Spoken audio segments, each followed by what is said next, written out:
ፋኖ ጋር ልሰራ ነው እያለች እንደውም እጅ ለመጠምዘዝ እያደረገች ነው ብዬ ነው ማስበው። ጥያቄያቸው የህወሓት ጥያቄ ምንድን ፕሪቶሪያ አግሪመንት ከምን ጋር ይገናኛል? መልሶ የማቋቋም ወደ ነበረበት ቦታ የመመለስ ወልቃይትና ራያን ወደ ነበረበት ቦታ ይመለስ። ሁለተኛው ደግሞ ከዚህ በፊት ተፈናቅሎ የነበሩትን ድጋሚ መልሶ የማቋቋም ነው አይደል? ይሄ ከሆነ አግሪመንት ይሄ ከአማራ ኢንትረስት ጋር ሮማሪክ ሊመጣላ ኢንትረስት አንድነትም ሊያመጣ ይችላል። ሁለተኛ ህወሓት ይታመናሉ። ኢቨን አንድነት ልስራ ብትል ህወሓት ታምነዋል ወይ? ከዚህ በፊት ያየነው ነገር አለ፣ ሲክድ አይተናል። አሁንም ሪሰንትሊ ይሄ በዚህ በትግራይ ጦርነት በተደረገው ላይ ከሆነ ጋር ዲል ፈርሞ ነበር። ፈርም ሳይሆን ጀነራል ተነጋግሮ ከዚህ በፊት አንድ የጋራ አቋም ይዘናል ምናምን ሲሉ ነበር። ዘንድ ኦፍ ደደ ግን ህወሓት ምንድን ነው ያደረገችው? ከአብይ አህመድ ጋር ሄዳ ተደራደረች። ከአብይ አህመድ ጋር በዚህ ሰዓት ላይ ቁጭ ብሏል። እና ለእኔ ኢንትረስቱ አንደኛ ከተሸነፈው ቡድን ጋር ኢንትረስት የለኝም። አንድ ላይ መስራትም የማቆም የትግራይ ህዝብም ህወሓትን ደግፎ ተቀምጧል። ሌላ ኢሊት ማምጣት አልቻለም ወደፊት ለፊት። ሌላው አማራ ጥያቄ የፍትህ ጥያቄ አለበት። የፍትህ ጥያቄ ከማን ጋር ነው የሚገናኘው ካልክን ከህወሓት ጋር። ህወሓት ለሰራችሁ በደል የፍትህ ጥያቄ አለ። የፍትህ ጥያቄ እያለኝ መጥቼ የፍትህ ጥያቄ ጋር ካጓደለብኝ ቡድን ጋር አንድ ላይ ስራ ብትለኝ ለእኔ ትክክል አይደለም ብዬ አስባለሁ። እና እኔ እውነቱን ንገረኝ ካልከኝ እንደ አንድ አማራም ጀነራል ተፈራ ማሞን እንቃወማለን። አዲስታይ አብዛኞቹን በብዛት ቦታዎች ብትሄድ የአማራ ማህበረሰብ እየተቃወሙ ንግግሩ ከህወሓት ጋር መሰራት የለበትም ብለን ነው የምናስበው። ቢካዝ ታማኝ ቡድን አሁን ለምሳሌ ኦነግ ይሻለኝ፣ አትሊስት ታማኝ ነው። ታማኝ ባይሆን አትሊስት ከተወሰነ ድረስ ሊሄድል ይችላል። ህወሓት ግን በምንም ታምር ለአምናት አልችልም። ቢካዝ አሁንም እያመንኳትም ስላልሆነ ምን እንደምታደርግ ስለማውቅ አብይ አህመድ እየጠበቀ ስለሆነ እና በዛ አይነት ሴንስ እንደ እውነት አንድነት ቢፈጠር ራሱ እንደ እውነት ትክክል ነው ብለህ ታስባለህ? እንደው የአማራን ማህበረሰብ አይጎዳም ብለህ ታስባለህ? እንደው አንተ እስኪ ትንሽ ድበት ዋሊ ነው። በቀደም ብትኖር በጣም አሪፍ ውይይት ነበረ ከአዲስ ታይምስ ጋር አንተ ያነሳቸውን አብዛኛዎቹን በሚባል ደረጃ አንስቷቸው ነበር እና በእነሱ ዙሪያ ግን ስላልሰማሃቸው ትንሽ ሃይላይት አድርጌ እንደሱ በዚቹ ብትሄድበት ኤድመንድ እንደው እውነት በዚህ ሰዓት ላይ እንደው የትግራይ ህዝብ ራሱ ህወሓትን እንደ መሪ አስቀምጦ ወረድ የተሸነፉ ቡድን በአብይ አህመድ የተሸነፉ ቡድን እንደው እንደ መሪ አስቀምጦ ራሱ እንደው እውነት የትግራይ ህዝብ እንደው ጥሩ ነው ብለህ ታስባለህ? እንደው ከህወሓት የተሻለ መሪ ማምጣት አልቻሉም። በዚህ ሰዓት አብይ አህመድን እየለመኑ ነው ያሉት እና ይሄንን ቡድን ራሱ እንደ 1.5 ሚሊዮን ሰው አስቀንሶብህ ከ5 ሚሊዮን ወደ 2 ሚሊዮን 3 ሚሊዮን አስገብቶብህ ከዚህ በፊት የትግራይ ህዝብ በቀን 3 ቀን ወይም በቀን አንድ የሚበላውን ማህበረሰብ እንዳይበላ አድርጎት ኦልሞስት 60 ዓመት ወደኋላ አስደርጎት ምናምን ስታይ ይሄ ቡድን እንደ እውነት ኢቨን የትግራይን ህዝብን እንኳን የመምራት አቅም አለው ብለህ እንኳን አይደለም ከአማራው ጋር መስራት ከአማራ ፋኖች ጋር መስራት አይደለም የትግራይን ህዝብን እንኳን የመምራት አቅም አለው ብለህ ታስባለህ ወይ ማለት ነው? ሶሪ ይቅርታ ጎይ። ኦኬ እሺ፣ ጀስት ከጨረስክ ልጀምር። ዋል በመጀመሪያ ተሸነፈ ከሚለው ሀሳብ ክልነሳና ቅድም ከአዲስ ታይምስ ጋር ምን አልኩት? አንድ ነገር አልኩት። አብዛኛው እዚህ ሶሻል ሚዲያ ላይ ያለው ከዚህ ከፌስቡክ እና ከቲክቶክ ወሬ ውጭ ያልወጣ ብሎ በዓለም አቀፍ ደረጃ የሚባለውን የሚወራውን የሚነገረውን ስለማያዳምጥ በጣም እየተተላለፈ ነው እና አንዳንድ ጊዜ የሆነ ብሪጅ ያስፈልጋል። እዚህ ታች ቲክቶክ ምናምን ሶሻል ሚዲያ ላይ ያለውን ብድግ አድርጎ ሌላ ሀይል ደግሞ ምንድን ነው የሚለው በዓለም አቀፍ ደረጃ እየተባለ እየተጻፈ እየተነገረ ያለው ምንድን ነው የሚለውን ሁለቱንም ማቀናጀት ማጋባት ያስፈልጋል። ሰው የተሻለ ግንዛቤ ይዞ እንዲወጣ። ለምሳሌ ከተሸነፈን ጀምር በኢኮኖሚስት እና ክራይሲስ ግሩፕ አንድ ያወጡት ነገር ምንድን ነው? የትግራይ ኃይሎች ጦርነት ላይ ከገቡ ኢትዮጵያ አይደለም ቀጠናው ሌላ መልክ ይዛል። እስከ መጨረሻ የማይረጋጋ የቀጠና ችግር የአፍሪካ ቀንድ ብጥብጥ ውስጥ ሊገባ ይችላል። ስለዚህ የትግራይ ኃይሎች ጦርነት ውስጥ ከመግባታቸው በፊት የተለያየ ነገሮች መካሄድ መቻል አለባቸው የሚል አውጥቷል።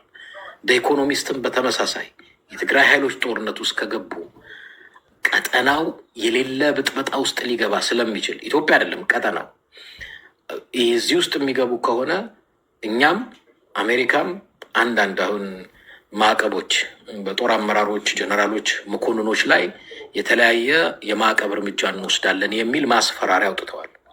ማስፈራሪያ የምታወጣው ማትፈራውን ሳይሆን የምትፈራውን ነው። የትግራይ ኃይሎች ፕሬቲማች ወደ 300,000 ሰራዊት አላቸው።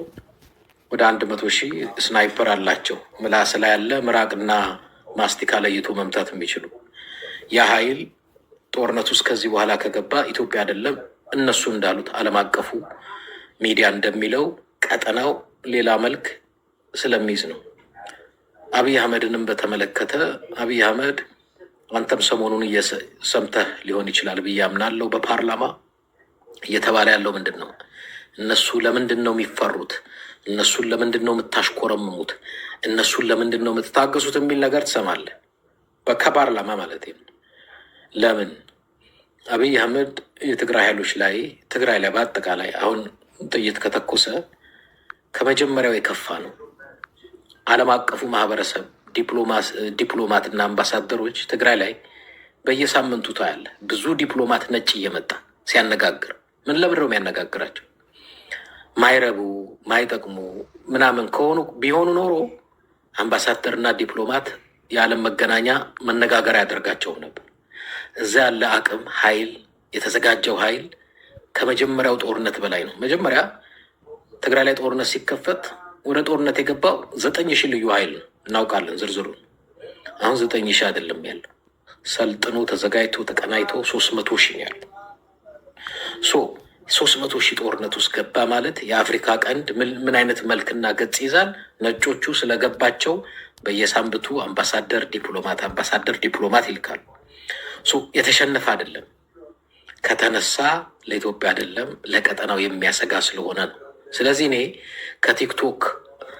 ቲክቶክ ላይ ካለው ወሬ እንውጣና ቀጠናውን በተመለከተ እነዚህ ዓለም አቀፍ ሚዲያዎች ትግራይ ላይ ስላለው ሰራዊት ምንድን ነው የሚጽፉት፣ የሚያወሩት፣ የሚባለው ነገር ምንድን ነው ብለን እንስማ። ከዛ በኋላ ትክክለኛ ግንዛቤ እንድንይዝ ያደርገናል፣ ይረዳናል ብዬ ነው። የፕሪቶሪያ አፈጻጸምን በተመለከተ እንግዲህ ትግራይ ያው ከህገ መንግስቱ ርቀው አሁን በፌዴራል እና በትግራይ መካከል ያለው ፕሪቶሪያ ነው። ወደ ህገ መንግስቱ አልተመለሱም። እሱ ፕሮሰስ ነው። ከዛ የተነሳ መጀመሪያ የጦርነቱ ምክንያት ምን እንደሆነ አብይ ያውቃሉ። ኦፍኮርስ አብሶሉትሊ። አሁን እያሉ ያሉት ምንድን ነው? አሁንም የሚበጀን ሰላሙ ነው የሚበጀን። ለሰላሙ ደግሞ እንድንግባባበት የተፈራረምነው ነገር አለ። በዛ መሰረት ይቀጥል ነው ያሉት። አንዳንድ ጊዜ ግን ሚስ አንደርስታንድ ያደረግናቸው ምንድን ነው? ከትግራይ በኩል ብዙ ጊዜ የሰላም ልመና እናያለን። ስለ ሰላም ሲሉ እና ምናልባት አፄ ዘርዓ ያዕቆብም አንተን የመሳሰሉ ሰዎች ስለተሸነፉ ነው፣ ስለፈሩ ነው፣ አቅም ስለሌላቸው ነው። አቅም ያለው ሰው ነው የሚለምንህ ስለ ሰላም የሚለምንህ። አቅም የሌለው ሰው እምልህ መሳሪያ ይዞ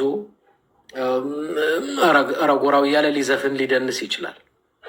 እነዚህ ግን የሚለምኑ አንደኛ የሰላምን ጥቅም ያውቁታል። ጦርነት ከዚህ በኋላ ይዞት የሚመጣው ዳሜጅ ለኢትዮጵያ አይደለም ለቀጠናው ምን እንደሆነ ያውቃሉ።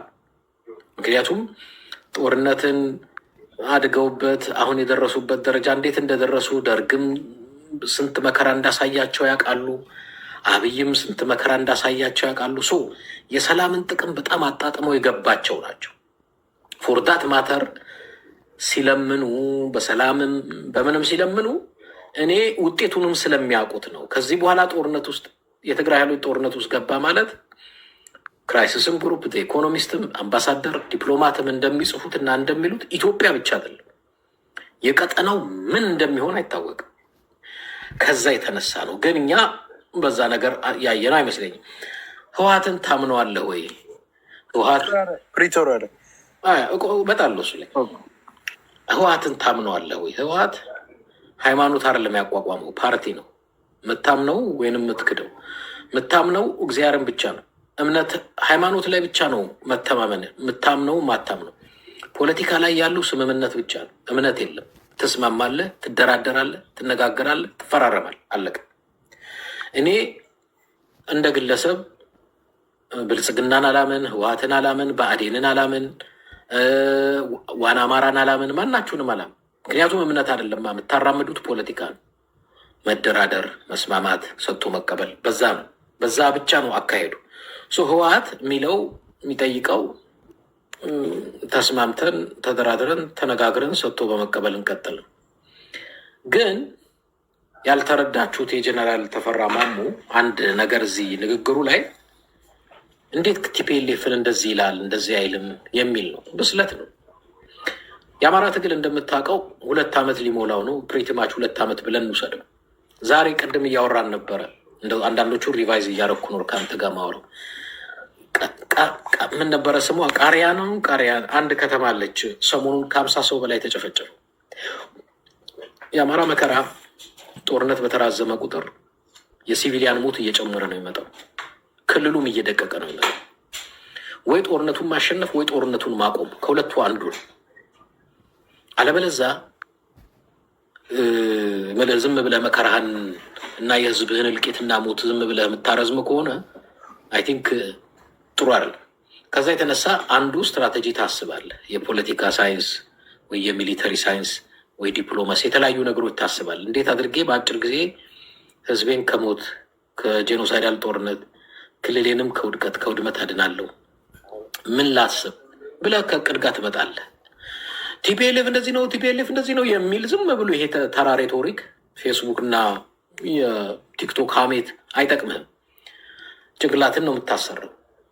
ስለዚህ በተቻለ መጠን የህዝብህን ሴፍቲ፣ ከዛ በኋላ ደግሞ አላማህን አስበህ እንዴት አድርገህ ቀደህ እንደምትወጣ። በዚህ አጋጣሚ ከማን ነው ጀነራል ተፈራ በፊት አብይ አህመድ አንተም ሰምተሃል ብዬ ተስፋ አደርጋለሁ 360 ላይ አንድ የፋኖ አመራር ቀርቦ ምንድን ያለው?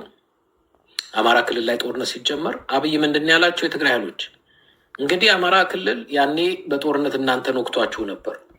ስለዚህ አሁኑ ጉና በኃይል የያዘውንም መሬት መልሱት ሁላ ብለዋቸው ነበር እና ፋኖን አግዙኝ ፋኖን ለመውጋት። በወቅቱ የተመለሰለት መልስ ነው እዚህ ጦርነት ውስጥ እኛ አንገባም፣ የአማራ ህዝባችን ነው። እሱ ያኔ እንደ ትሮይ ፈረስ ጭኗቸው ከትግራይ ጋር ስላዋጋቸው እነሱንም እነዚህንም ጭኛ ያዋጋሉ ብሎ ነው እነሱ የመለሱለት መልስ ነው። አንዋጋም። ይህንን ያለው እኔ አይደለሁም። 360 ላይ የቀረበው የፋኖ አመራር ሰምተው ሊሆን ትችላለህ። ለሀብታሙ አያሌው በስልክ ባረገለት ነግሮታል። አብይ ይፈልገዋል ቲዲኤፍን። ከዛ በኋላ ከፕሪቶሪያ ስምምነት በኋላ የትግራይ ኃይሎች እንዳይበተኑ በጣም ድጎማ ይደረግለት ነበር ከነ ብርሃኑ ጁላ። በኋላ ከጥቂት ወራት 6 ወር ይሁን ምናምን ብቻ በላይ ምናልባቸው ለምን አሁን ሰራዊቱ መበተን የለበትም ካገዙት በኋላ ኤርትራ ጋር እንዝመት፣ ባህር እናስመልስ አሏቸው። አይ ነው እናስመልስ፣ እኛ ኤርትራንም አንወጋም አማራንም አንወጋም አሉ። እንደሱ ከሆነ ታዲያ እኛ ይሄ ሰራዊት ለምንድን ነው ኪፕ ያደረጋችሁት? የአማራ ኃይልን የማይወጋ ኤርትራን የማይወጋ ከሆነ እኛን ልትወጉ ነው። በዲዲአር ቶሎ በትኑት አሉ። ኖ እናንተ አልሰበሰባችሁትም፣ እናንተ አትበትኑትም አሉ። ሰራዊት ከአቅም በላይ ነው፣ ከሎጂስቲክ አቅጣጫ አቅም የለም ከተባለ ዲዲአር አለ። ዲዲአር ደግሞ ብዙ ባጀት ይጠይቃል። አንድን ግለሰብ በብዙ 100 ሺህ አቅም ሰጥተህ መቋቋሚያ ሰጥተህ የተለያየ ፕሮሰስ አድርገህ የምታሰናብተው ነው። ዲዲአር ዞል አባወጣት። አሁን ጠብና ጥሉ ከአማራም ጋር አልዋጋም ስላሉ ከኤርትራም ጋር አልዋጋም ስላሉ ጠብና ጥል ተጀመረ። አብይ አህመድ ዛሬ ላይ እንደምታየው እንደምትሰማው በሚዲያም እንደወጣው አጠቃላይ የትግራይ የጦር አመራሮች በሙሉ የንብረት እገዳ ተጥሎባቸው ወደ ትግራይ ነዳጅ እንዳይገባ ተከልክሏል። የትግራይ ባጀት ከ20 ቢሊዮን ብር በላይ ታግዷል። ለምን? ምክንያቱም የአማራ ክልልንም ፋኖ አንዋጋም አሉ፣ ኤርትራንም አንዋጋም፣ ካልሆነ በትኑት ሲሏቸው ነው ዝም ብለንማ አንበትንም፣ ዲዲአር ገንዘቡን አምጧሉ። የአፍራት ስላለ በምን አሁን ቅድም 200 ሺህ ሰራዊት 300 ሺህ ሰራዊት አለ። ስንት ሚሊዮን ገንዘብ ነው የፈሰሰው እዛ ሰራዊት እና ፊዶ ሀቭ ኤኒ እንትን ከሌለ ባጀት ከሌለ ከየት ነው ያውላ ሰራዊት ያሰረጥ? አሜን ምልህ የገንዘባችን አሁን የገንዘቡን ምንጭ ለአንተ በዚህና በዛ ብዬ መጠቆም አጠገቢያ አለስ ወርቅ ከዛ ይሄ ወርቁ የራሳቸው አይደል? ወርቁ የኢትዮጵያ ወርቅ ነው አይደል? ኖ ወርቁ የትግራይ ነው አይደለም።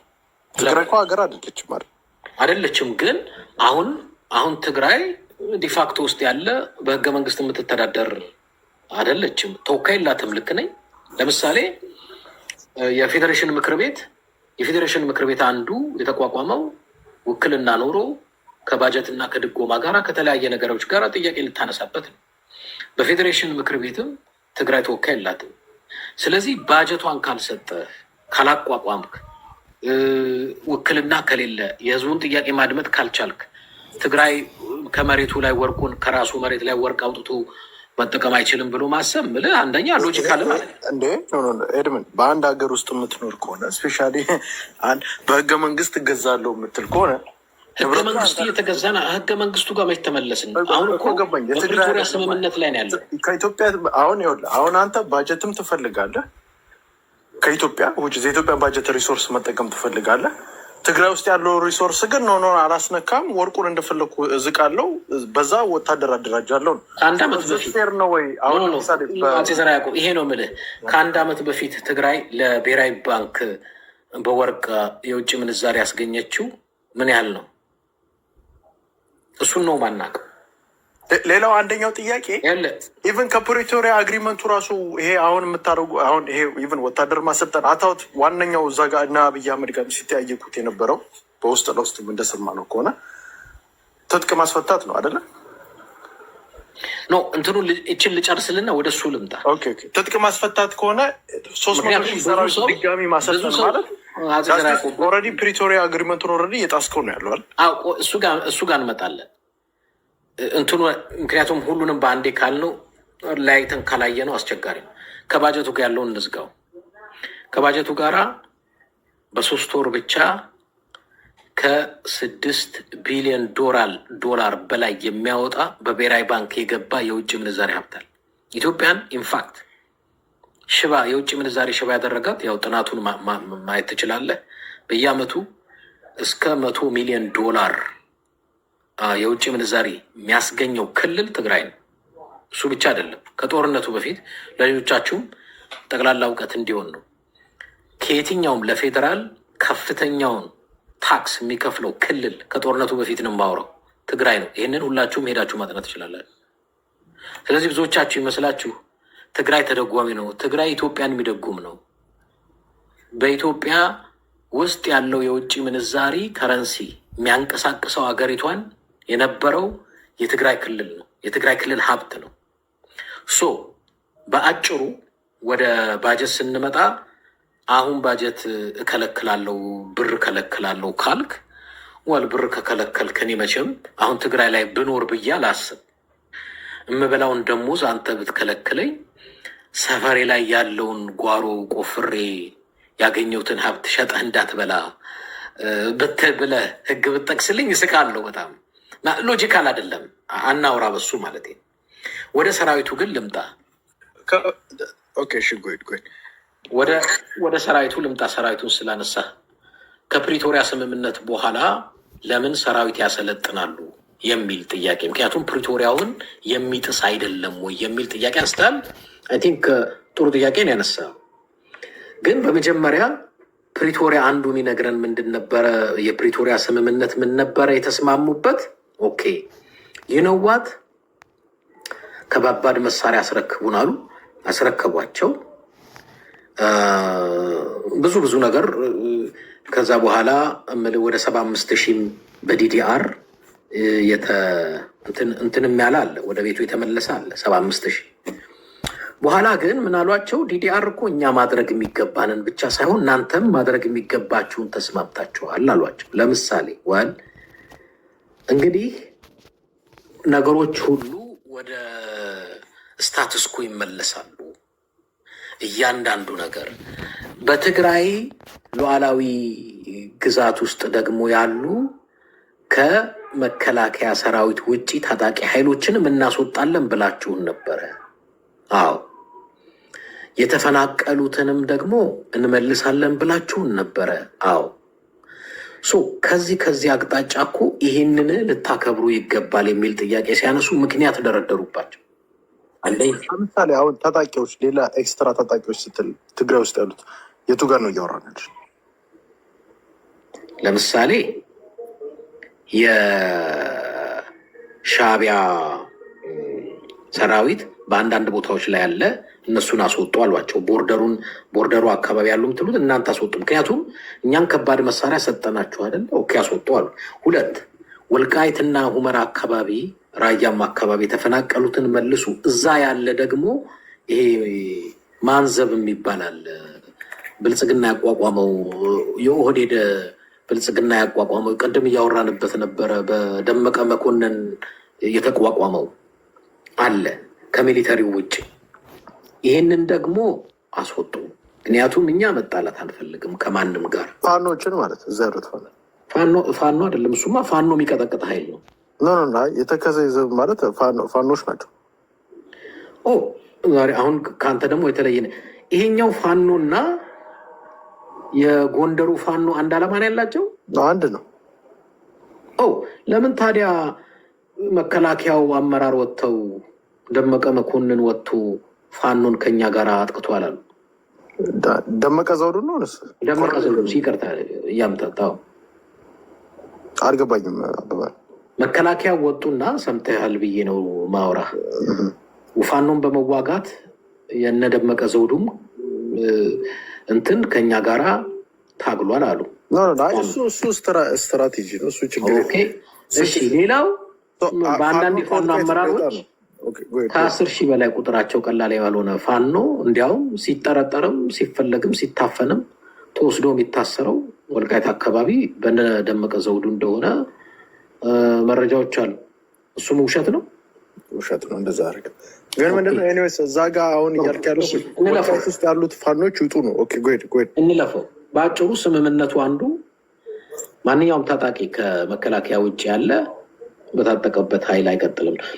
ወደ ፕሪቶሪያው ልምጣና አልገባኝ። በታጠቀበት ኃይል አይቀጥልም ስትል ውጭስ ፋኖ ትጥቅ መፍታት አለበት። በእነዚህ ኮንቴስትድ ኤሪያ የሚባሉ አሉ አይደል?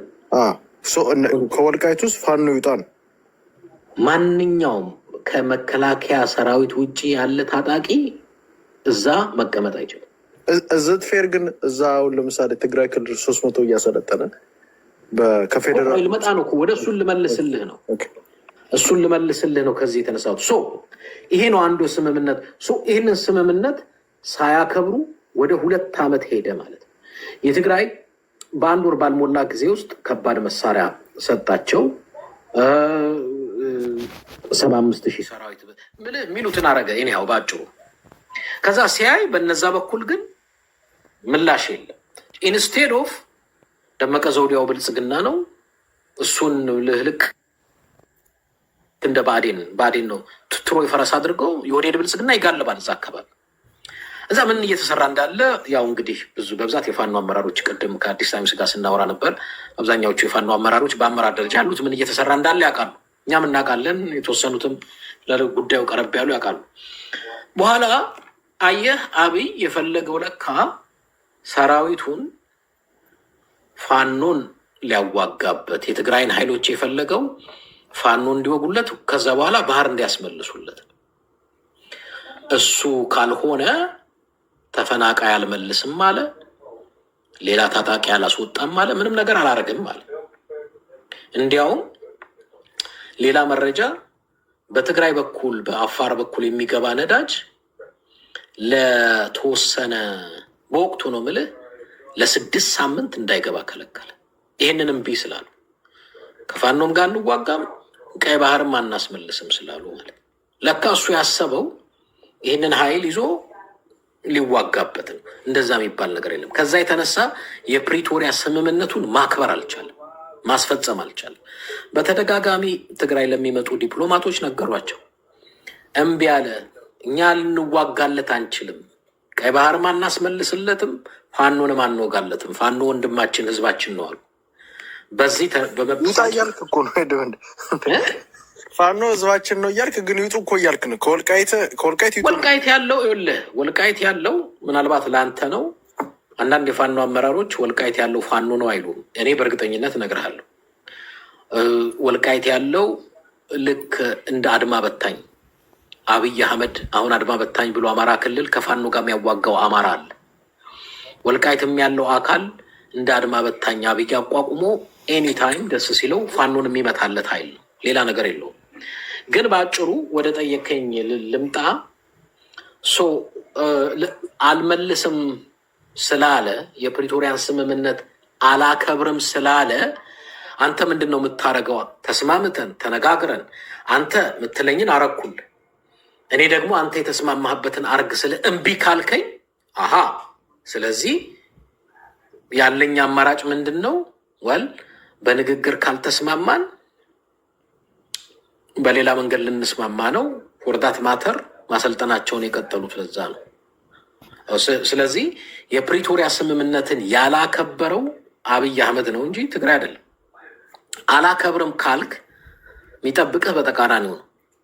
ያንን የበተኑትን ኃይል በተሻለ መልኩ ደግሞ ከእንደገና ያደራጁታል። ኦፍኮርስ አሁን ለኢትዮጵያ አይደለም፣ ኦፍኮርስ ለቀጠናው ትልቅ ስጋት የሚሆን ከ100,000 ያልተናነሰ ስናይፐር አላቸው። ከ200,000 በላይ ስፔሻል ሚሊተሪ ይሰለጥናል። ስለዚህ ኃይል ከተንቀሳቀሰ ክራይሲስ ግሩፕም ኢኮኖሚስትም ሌሎችም እንደሚሉት ኢትዮጵያ አይደለም ቀጠናው ሌላ አደጋ ውስጥ ነው የሚወድቀው። ኦብቪየስሊ ግልጽ ነው። የሚሻለው ኮርስ ነገሮችን በሰላም ሶልቭ ማድረግ ነው። አብሶሉትሊ። ካልሆነ ግን የሚቀጥለው ሰላም ማለት አሁን ኤድመንድ አሁን እዚህ ጋር ይኸውልህ፣ አሁን እኮ ይሄ ነው እኮ ችግሩ። አየህ አሁን እኔ የተፈራ ማሞ ጋር አንደርስታንድ ፕሮባብሊ ሰውየው ተዋጊ ነው፣ ፖለቲካን አንደርስታንድ ላያደርግ ይችላል።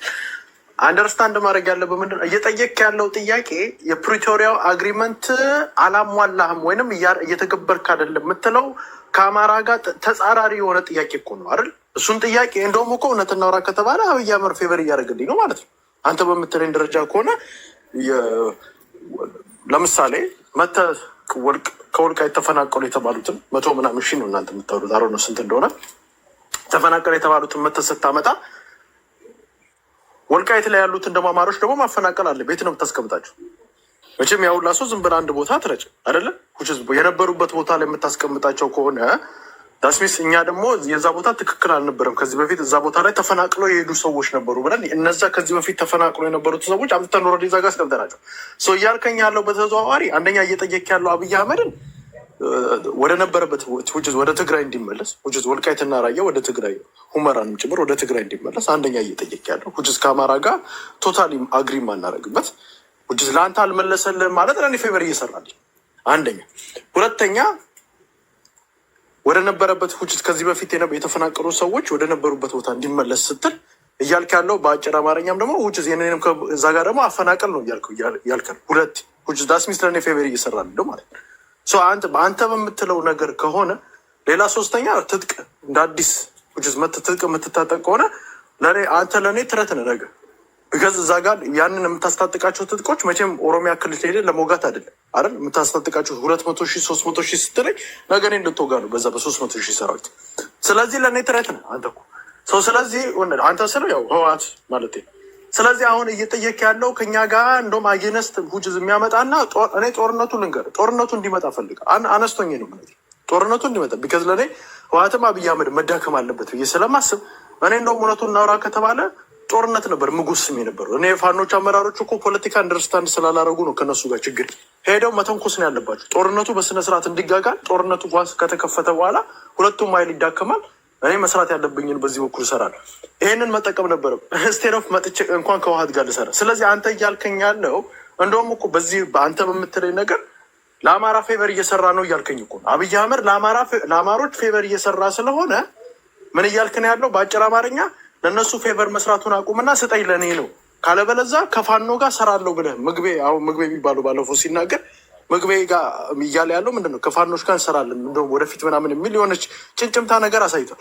ያ እየነገረ ያለው እጅ መጠምዘዝ ነው። አብይ አህመድ ለእኔም ማሰጠኝ ከሆነ ከፋኖች ጋር ሰራለሁ በአጭር አማርኛ። ስለዚህ እውነት እናውራ ከተባለ አንተ በፖለቲካ ስናወራ ፌር ነው ወይ ብለህ ታስባለህ ወይ? የሚደረገው ኢቨን እንኳን አሁን ለምሳሌ ብታመጣ ሰዎችን የተፈናቀሉ ሰዎችን አለ ብለህ ብታመጣ የት ልታስቀምጣቸው ነው? አማሮች የግዴታ መውጣት አለባቸው አይደል? ከዛ ካሉበት ቦታ ላይ እስቲ ትንሽ ሂድበት እስቲ። በአጭሩ ምንድን ነው የትግራይ ተፈናቃዮች የሚመለሱት ወደ ቤትና ወደ መሬታቸው ነው፣ ወደ ማንም ሳይሆን። እዛ ያሉት ከሌላ ቦታ መጥተው እንደሰፈሩ ያውቃሉ፣ መረጃው አላቸው፣ ሁሉም አለው። ከሌላ ቦታ የመጡት የትግራይን እዛ ይኖሩ የነበሩትን ቤታቸው የትግራይ ነዋሪዎችን ቤት የወሰዱ መሬታቸውን የወሰዱ መጠለያቸውን ወስደው የተቀመጡ አሉ። በአጭሩ ለእነሱ ብላክ ኤንድ ዋይት እምልህ እዛ ወልቃይ ሲመጡ አይደለም ኑሮ የጀመሩት፣ የመጡበት ቦታ አለ። ወደዛ መመለስ ነው። እዛ የነበረው ይታወቃል፣ ከሌላ ቦታ ፈልሶ የመጣው ይታወቃል። ደግሞ ፌርም እኮ አይደለም። እኔ አሁን አንተ የገነባኸውን ቤት የሰራ የምታርሰውን መሬት እኔ ከሌላ ቦታ መጥቼ አንተ ቤት ውስጥ ገብቼ ያንተን መሬት ወስጄ እዛ ኑሮ የብዬ በመሰረት ትክክል አይሆንም። ስለዚህ ተፈናቃዩ እዛ ተወልዶ አድጎበት ሀብት ንብረት አፍርቶ ቤቱን ሰርቶ የሚኖርበት ነው። ትወጣለህ ወይ? ብላክ ኤንድ ዋይት አዎ ነው መልሶ። አውጣው። ከሌላ ቦታ መጥቶ የትግራይ ነዋሪዎችን ቤት ንብረት መሬት የወሰደ በሙሉ ተፈናቅሎ ወደ መጣበት ይመለሳል። ዳስ ኦብቪየስሊ ግልጽ ነው።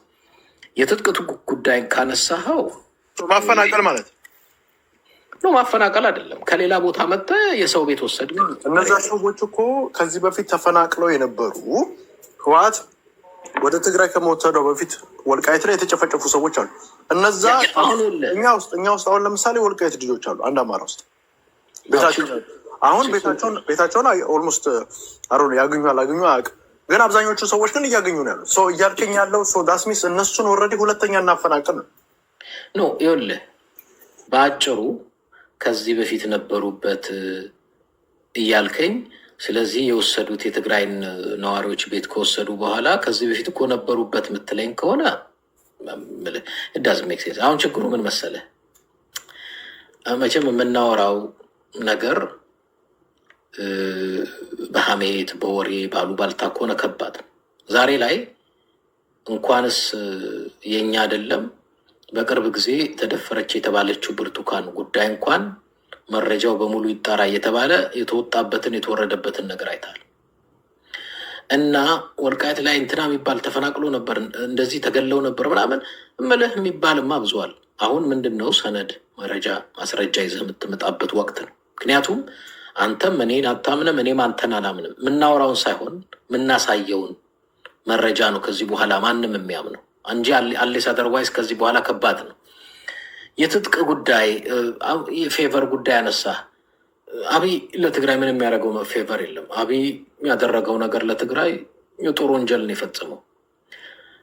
ግን አንድ ያልገባችሁ ነገር እምልህ አሁንም እናንተ ወልቃይት በአማራ እጅ አይደለም። አሁን እዛ ውስጥ ያለው ደመቀ ዘውዱን ጨምሮ እዛ ያለው የአብይ አህመድ ፈረስ ነው። አብይ አህመድም ነው የሚጋልበው፣ አብይ አህመድ ነው የሚያቋቁመው። ኤኒታይም ጎንደር ውስጥ ያለ ፋኖ ገፋ ካለ አብይ ይዞት የሚመጣው ልክ እንደ አድማ በታኝ ወልቃይት ያለውን ኃይል ነው መጥቶ የሚያስቀጠቅጠው የሚያቃጠው። ይህን ደግሞ እንደሆነ እኮ የጦር አመራሩም ነግረውናል። የትግራይ ኃይሎች በዚህ አጋጣሚ ኦነስት ሆነን እናውራ ከተባለ አንዳንድ የጦር አመራሮችን እያነሳሁ አይደለም። አንዱ ከባጀት ጋር ከነዳጅ ጋር የጦር መኮንኖችን ሀብትና ንብረት ከማገድ ጋር ከብዙ ነገር ጋር ያለውን አታነሳውም። ለምን እንደሆነ አላውቅም። እሱ በሰላም አልቆ እኮ ቢሆን ኖሮ እዚህ ላይ አይደርሱም ነበር። አሁን የተደረሰበት ነገር ላይ አይደረስም ነበር። ለዛ ነው አብይ በጠረጴዛ ዙሪያ የምትፈታው አይደለም።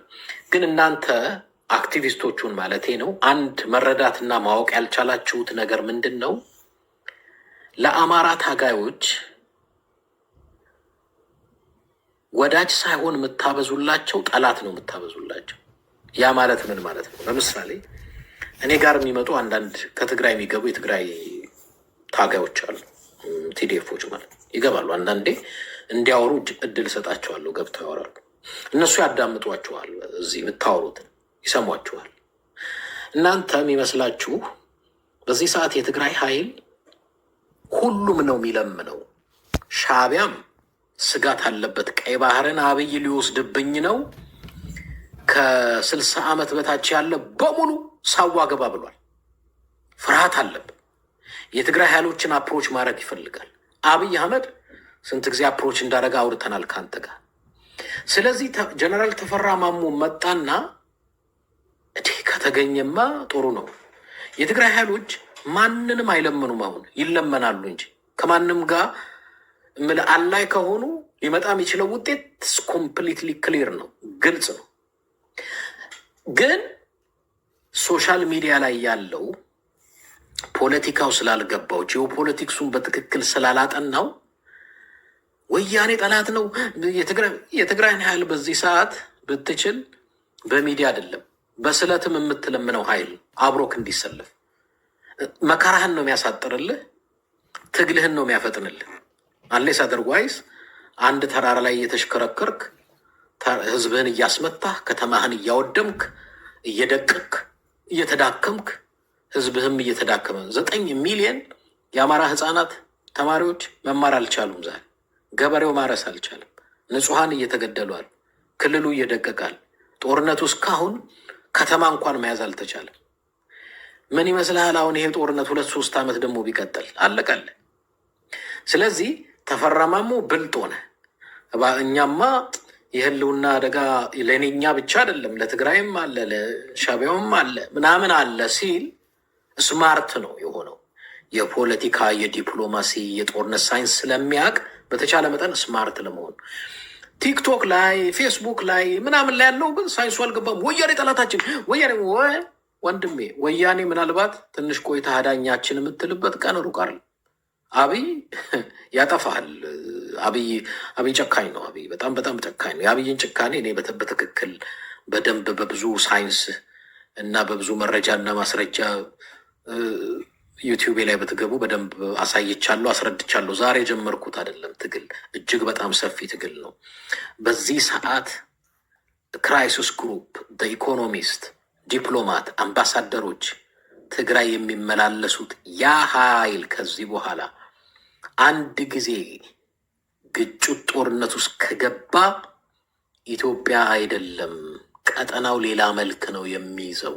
ይሄንን የሚያውቀው ግን ፌስቡክ እና ቲክቶክ ላይ ያለው አይደለም። ኢንተርናሽናል የሚያወጡትን ሪፖርቶች አንብቧቸው፣ አዳምጧቸው። እነዚህ የትግራይን ኃይሎች አፕሮች ማድረግ በዚህ ሰዓት ጥቅም እንጂ ጉዳት የለውም። ጥቅም ግን አለ። እያልኩ ያለሁትም እሱን ነው ለማሳየት። ስኮፓችሁን አስፉት፣ ነገሮችን እዩ።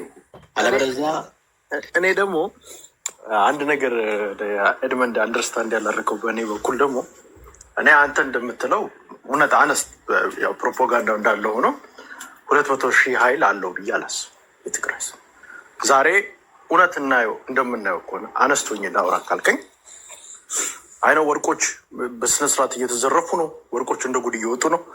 ወርቆቹን ግን ባለሀብቶቹ ወይም የትግራይ አሁን የሚባሉት እንትኖች እያወጡ ወደ ሌላ ሀገር እየወሰዱት ነው ወርቁ። እኔ እንደሰማሁት ከሆነ እንጂ እንደምናየው 200,000 300,000 ሰራዊት ገንብተው ምናምን አይደለም። ፕሮፓጋንዳውን ልንለው እንችላለን፣ ግን ሪያሊቲ ያን ሀፕን እያደረገ አይደለም። እንደውም እውነትን ነገረኝ ካልከኝ ፕሪቶሪያ ላይ አብይ አህመድ አሸንፏል ብዬ አስባለሁ። ቢካዝ አሁን እንደማየው ከሆነ አዘናጋ፣ ማህበረሰቡን ተስፋ የመቁረጥ ስሜት ውስጥ ከተተው። ያሁላ ማህበረሰብ እኔ ሀብ ነቨር ሲን እንደዚህ ኤነርጃይዝ የነበረ ሰላማዊ ሰልፍ በቀን 3 የሚያደርግ የነበረ ዲፕሎማሲ እንደ ጉድ ሲሰራ የነበረ ቡድን በዛ ላይ መሬት ላይ ቀላል የማይባል ተዋጊ ይዞ የነበረ አንተ እንደምትለው 9,000 አይደለም እነሱ ሲያወሩ የነበሩት 200,000 ሰው ሰራዊት ብለው በአፋቸው እነ ጌታቸው ረዳ እኮ ሲያወሩ ነበር። ኖ በኋላ ከጦርነት በኋላ ነው እሱ እኮ ልመጣልን መረጃው እኔ ብዙ ስላለኝ ነው ስለምዘግበው አለኝ መረጃው። አሁን ኦቨርዋል ስታየው ጨዋታውን እውነቱን እናውራ ከተባለ ማህበረሰቡ ጦርነት ማየት አይፈልግም። እውነታ በፍታር አብይ አህመድ ምን እያደረገ ነው? ትግራይ ክልሉ 3-4 እየሰረጠቀው የትንቢያን እንደርታ ፓርቲ መሰረተብሃል። እዚህ ጋር ኦልሬዲ መስርቷል። ሳማው በትንቢያን በኩል ተቀባይነት ኦልሬዲ እያገኘ ነው ያለው።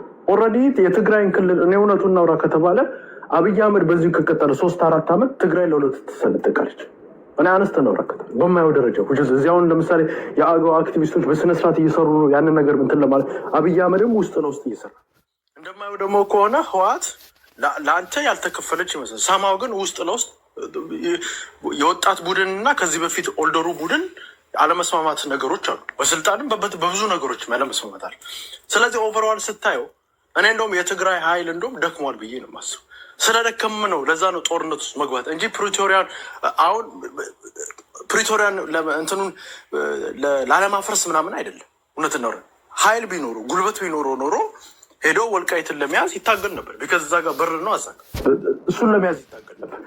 ጉልበት ቢኖረው ኖሮ ይህንን ኦፖርቹኒቲ አሁን ያለውን ኦፖርቹኒቲ ተጠቅሞ በአዋሽ በኩል ወይም በሌላ በኩል ሄዶ ሰርጎ አብይ አህመድን ይዋጋው ነበር። በዚህ ጉልበት ስለሌለው አቅም ስለሌለው ዳስ ወይ ኢቨን እዚህ የምናየው አሁን የሆነች ነገር እኮ ጭምጭምታ ማየት ነበረብን አይደል? አሁን እዚህ የምታያቸው ድሮ የትግራይ አክቲቪስቶች እንዲህ አገር ነበሩ። ኢቨን ዲያስፖራው ራሱ አሁን ያ ዲያስፖራ አለ ወይ የማየው ፕሮባብሊ እህታችን ሊንዳን እና የተወሰኑ ሰዎች ነው የማየው። እዚህ ስራ ስለሆንኩኝ ታሳልፈኝ ኤድመን ሊንዳን ምናምን በጣም እዚህ አሁን አንተ ቤት ውስጥ ካልሆነ በስተቀር ኢቨን የትግራይ ራሱ ቤቶች ራሱ ሲከፍተ ዳስሚስ እያየ ያለው ምንድነው ማህበረሰቡ ዲሞራላይዝ አርጎታል። አብይ አህመድ ጦርነት እንዳይፈልግ ብቻ ሳይሆን ጦርነት አካባቢ አሁን ስታያቸው ጦርነት ስትላቸው ገና አብዛኛው የትግራይ ኤሊቶች ይሮጣሉ፣ አይፈልጉም ጦርነቱ መሳተፍ። ኦልሬዲ 2 ዓመት ብዙ ሰው መስዋዕትነት ከፍለውበታል። መጨረሻ ላይ ማህበረሰቡን አንድ ማህበረሰብ ኦልሬዲ ዲሞራላይዝ ከተደረገ በኋላ አሮማሪክ የጦርነት እንትኑ የተሸናፊ ስሜት ከገባበት በኋላ ያንን ማህበረሰብ ድጋሚ ወደዛ ቦታ ላይ ለማምጣት በጣም ብዙ ኦቨርኦል ግን ስንመጣ የአማራና የትግራይ ህዝብ ምንም ችግር የለበትም። ማህበረሰቡ በኤሊት ደረጃ ግን ፖለቲካሊ ግን ችግር አለ። አጋርነት አሁን ለምሳሌ ኦኤንኤልኤፍ ጋር ኦኤንኤልኤፍ ደስ በሚልበት ደረጃ አሁን አትሊስት እዚህ የትጥቅ ትግል ውስጥ ገብቷል። ጥሩ ነው። ኦኤንኤልኤፍ ጋር በተለይ አሁን ለምሳሌ ጥያቄን መፍታት ይችላለሁ ከሱ ጋር ቢካዝ ቦርደር ችግር የለብኝም። ኦኤንኤልኤፍ ጋር ወይንም ከሲዳማ ሀይል ጋር በተለይ የቦርደር ችግር የለብኝ። ከትግራይ ጋር ግን ኮንስተንትሊ የቦርደር ችግር አለ። ቦርደር ችግር ካለበት ሀይል ጋር ነገ መጥቶ ውጅዝ መዋጋታችን አይቀርም። ቢካዝ ወልቃይት አንተም ትፈልጓለን የምፈልጓል አልሰጠህም አንተም ልቀበል ብለህ መምጣት አይቀርም። ስለዚህ ለኤንድ ኦፍ ዘ ዴይ ማያልቅ ጦርነት አለ። ወልቃይት ማለት ወደፊት የአማራና የትግራይ ህዝብ ማለት ልክ እንደ እስራኤልና ፍልስጤም የምንዋጋው ዘላለማችን እንደዚህ በቀላል ወይ አንተ ተሸነፈህ በቃ ወልቃይትን ውሰዱ ማለት አለብህ። ያንን እንደዛ ብለህ ከመጣና አሁን ለምሳሌ መፈራረም ደረጃ መስማማት ደረጃ ከደረስን ከዛ በኋላ ችግር የለብንም። አንድ ላይ አንድ ህዝብ ነን ጥሩ ነን ምናምን እያለ ማውራት እንችላለን። ከዛ ውጭ ግን አለስ ወልቃይት ላይ ስምምነት ካልደረስን ትግራይ ማህበረሰብና የአማራ ማህበረሰብን አንድ ላይ ሰርቶ አብይ አህመድን እንትን ማለት ሌላው ከኦነጋውን ለምሳሌ ብሰራ ትልቅ ማህበረሰብ ይዟል በቁጥር ደረጃ የኢትዮጵያ ውስጥ ወደፊት እጣ ፈንታዋን ይወስናል። ቢካዝ ኤንድ ኦፍ ዘ ዴይ በፌዴሬሽን ምክር ቤት በሌላውም በትክክለኛ ዲሞክራሲ እንስራ ከተባለ የአማራ ህዝብና የኦሮሞ ህዝብ ትልቅ ቁጥር ነው ያለው። አሁን ለምሳሌ ኦነጋ ልስራ ብል አብዛኛው በፌዴሬሽን ምክር ቤትም አብዛኛውን ቦታዎች ላይ ሁለታችን መቆጣጠር እንችላል። የፈለግነውን ነገር ማድረግ ይችላል። ከትግራይ ጋር ግን ቢሰራ ግን በፌዴሬሽን ምክር ቤት እጅ ላውጣ እንኳን ብሎ ዲሞክራሲ መጥቶ ኢትዮጵያ ውስጥ ላውጣ ብል እንኳን 8 ድምፅ ፕሮባብሊ 5 ድምፅ 6 ድምፅ ነው። ለእኔ ምንም አይደለም። እምንትን ከትግራይ ጋር የሚሰራ ነገር ለእኔ ኮስት ነው እንጂ የሚያስደርገኝ ምንም ነገር ልክ ከሌሎቹ ጋር ወይም ከሶማሊያ ጋር ወይም ከሌሎቹ ጋር እንደማገኘው የማገኘው ነገር እና አንተ እስቲ ትርፉ ምንድን ነው? አሁን ለምሳሌ ከትግራይ ጋር አለያስ የሚመጣው የአማራ ማህበረሰብ ይሄንን ያተርፋል ብለህ እስቲ ንገረኝ። እስቲ እንደው ትንሽ እንትን ለማለት ነው። ሶሪ ቅርታ ካንዛዝ። እሺ በአጭሩ ያነሳቸውን ነገሮች ላንሳ። አንደኛ ፕሪቶሪያ አብይ አሸንፏል ነው ያልከኝ። አሁን ፕሪቶሪያ ተሸንፈናል። ፕሪቶሪያ ለትግራይ ጥሩ ነበር ወይ? ፕሪቶሪያ ስለመጣ መሰለኝ የትግራይን የሚያጠቁ በሙሉ አሁን ጦርነት ውስጥ እርስ በርስ የገቡት ከፕሪቶሪያ በኋላ መሰለኝ። ስለዚህ ትግራይ ጠላት ቀነሰ ነው የሚባል። ለምሳሌ ከፕሪቶሪያ በኋላ ሻዕቢያና ኢሳያስ እሳትና ጭዶ አማራ ክልል ላይ የነበረው ብአዴን ፋኖን አሰልፎ ትግራይ የገባው ጦርነት ላይ ገባ ማለት ነው። ስለዚህ ፕሪቶሪያ በተናቸው፣ ስብስቡን በተኑ። ሌላው ለትግራይ እድል ሰጠው። ለምን? የትንፋሽ ጊዜ፣ የመሰባሰብ ጊዜ፣ የመገምገም ጊዜ፣ የዝግጅት ጊዜ ሰጠው። ጥሩ ትንፋሽ ሰጥቶታል። ስለዚህ ፕሪቶሪያ ለትግራይ ጥሩ ነበረ። አዎ በጣም ጥሩ ነው። አንተ ስላልከው ነው እንጂ በትግራይ በኩል ለምሳሌ በፕሪቶሪያ ምክንያት አብይና ፕሪቶሪያ ሲፈርሙ ኤድመንድ መሀል ገባ። ፕሪቶሪያ ሲፈርሙ ዳስሚስ ትጥቅ የማስፈታቱን እሱንም ለህዋት ጠቅሞታል ብለህ ታስባለህ? ቢካዝ የአማራ ባጭሩ ምልህ ባጭሩ አንተ ሚኒስትር ልታስወጣኝ ነበር ታውቁት። ምልህ የተሰባበረ መሳሪያ ሰጥቷችኋል። ኤኒዌይ የነበራቸው የወሰዱትን ሰጥቷችኋል። የወሰዱት መሳሪያ ነበረ መልሰው ሰጥቷቸው። ፕሪቶሪያ ባጭሩ ምንድን ነበረ ለትግራይ ጥሩ የሆነው? አሁን አንተ ቅድም አብይና የትግራይ ኃይሎች ጦርነት ውስጥ ቢገቡ እንዲዳከሙ ደስ ይለኝ ነበር አይባልም፣ ግን አልክ። እነሱ አብይና የአማራ ኃይሎች እየተዳከሙብን ነው አይሉ። እነሱ የሚያስቡት ህዝባችን እየጠፋብን ነው። በጣም ለአማራ ክልል ላለው ጦርነት ከማንም በላይ ተሰምቷቸው ህዝባችን ነው ብለው በመሬታቸው ላይ በሚዲያቸውም ላይ ላሳይ ይችላለሁ። የአማራ ህዝባችን እንደዚህ አይነት ጥፋት ውስጥ መግባት አልነበረበትም ብለው አርጊው ሲያደርጉ አይቻለሁ። ሲቪላይዝድ ናቸው። በዚህ በኩል አደንቃቸዋለሁ። እሳይ አላሉ እንጂ እኮ ያ ኃይል እኮ ከአብይ ጋር ሆኖ ወቅቷቸዋል። እሳይ ግን አላሉ። ጥሩ ነው፣ ሲቪላይዝድ መሆን ነው። ሻዕቢያ ከአብይ ጋር ሆኖ እኮ ወቅቷቸዋል። አሁን እኮ ሊዋጉ ተፋጠው ነው ያሉት። እረ በተዋጉ ምናምን አላሉ። ሁሉም የትግራይ አመራሮች ግድ የላችሁም፣ በሰላም ፍቱት፣ ጦርነቱ አይጠቅምም። ትናንት እኮ ገለውናል፣ ይጫረሱ ምናምን ማለት እኮ ይችላሉ። ግን ነው የጦርነትን ዳሜጅ በትክክል የተረዱት። ምልህ አንዳንድ ጊዜ ምራቅ ዋጥ ስታደርግ የሚታይህ ነገር ነው። ዛሬ ብቻ አይደለም። ከስሜት ይልቅ በስሌት ታወራለህ። እንደዛ አይነት አመለካከት አስተሳሰብ አለ። እሱ ጥሩ ነገር ነው። ፕሪቶሪያ ትግራይን ጠቀመ እንጂ አልጎዳም። ሌላው በትግራይ መካከል መከፋፈል ፈጥሯል፣ ተዳክሟል ምናምን ያልካቸዋል። ልንገርህ፣ በሞመንት ትግራይ ላይ አንድ ጥይት የተኮስ ክለት ተከፋፍሏል የምትላቸው በሙሉ በአንድ ይመጣሉ። ስለማውቃቸው ነው። አጥንቻቸዋለሁ፣ አይቻቸዋለሁ፣ ሰምቻቸዋለሁ፣ ተከታትያቸዋለሁ። አንድ ጥይት የተተኮሰለት ተባልተዋል፣ ተለያይተዋል፣ ተከፋፍለዋል የምትላቸው በአንድ ላይ ሆኖ ይመጡባል። ኢሚዲየትሊ ሳር ቅጠሉ አይባል። እነሱ ብዙ ሰው የሚመስለው የፖለቲካ ልዩነታቸው ነው የሚያዩ። በትግራይ ኢንተረስት አቋማቸው አለ። የሁሉ የፈለግከውን የትግራይ ፖለቲከኛ አምጣ፣ በትግራይ ጥቅም ላይ ከመጣ አቋማቸው አንድ አይነት ነው። ትግራይ ጥቅም ስትል ላይክ ኤግዛምፕል አሁን በፕሪቶሪያው ላይ ፕሪቶሪያ ስምምነቱ ላይ አይመለከተንም የሚል አታገኝም። ሁሉም በፕሪቶሪያ የትግራይ ጥቅም ላይ ስትመጣ አንድ አይነት አቋም ነው ያላቸው። 2-3 አቋም የሚባል ነገር ነው። ስለዚህ ምንድን ነው የሚሉ በወልቃይት ጉዳይ ላይ በሌሎች ጉዳይ ላይ አንድ አቋም ነው ያላቸው። ይኸውልህ በአጠቃላይ በትግራይ ኢንተረስት ላይ የፈለግከውን የትግራይ ፖለቲከኛ አምጣ እዚህ ያስገባቸው፣ ምንም ልዩነት የላቸውም። አቋማቸው አንድ። ልዩነታቸው በፓርቲ በሰው እንትና የሚባል ግለሰብ አይምራ ከሌ ይሁን ምናምን ላይ እሱ ላይ ልዩነት አላቸው። በትግራይ ላይ ከመጣ አንድ ናቸው። በሞመንት የትግራይ አንድ ሰው ከገደልክ ይሄ ተለያይቷል የምትለው የሚመስልህ በእንትኑ የተለያየ ነው ይመስል፣ በፖለቲካ ነው የተለያየ። ኢሚዲየትሊ አንድ ሆኖ አብሮ ነው የሚመጣብህ። ያንን እኔ እንግዲህ በነበረኝ አብሬያቸው በመሆን ስላየሁት በዛ አቅጣጫ ብዙ ልዩነት የላቸው። ሌላው የዲያስፖራው እንቅስቃሴም ተመሳሳይ ነው። ቅድም በነገርኩ ስር የሚካተት ነው። እዚህ ጋር ግን አንድ ነገር ምነግርህ፣ እኔ በዚህ ሰዓት ከአፄ ዘርዓ ያዕቆብ ጋር እንደዚህ ስለማወራ ነው እንጂ በዚህ ሰዓት እኔ ማወራው ከዘመነ ጋር ቢሆን ከጀነራል ተፈራ ጋር ከአስረስ ማረ ጋር ወይ ከአንዳቸው አመራሮች ጋር እዚህ ገብተው ብናወራ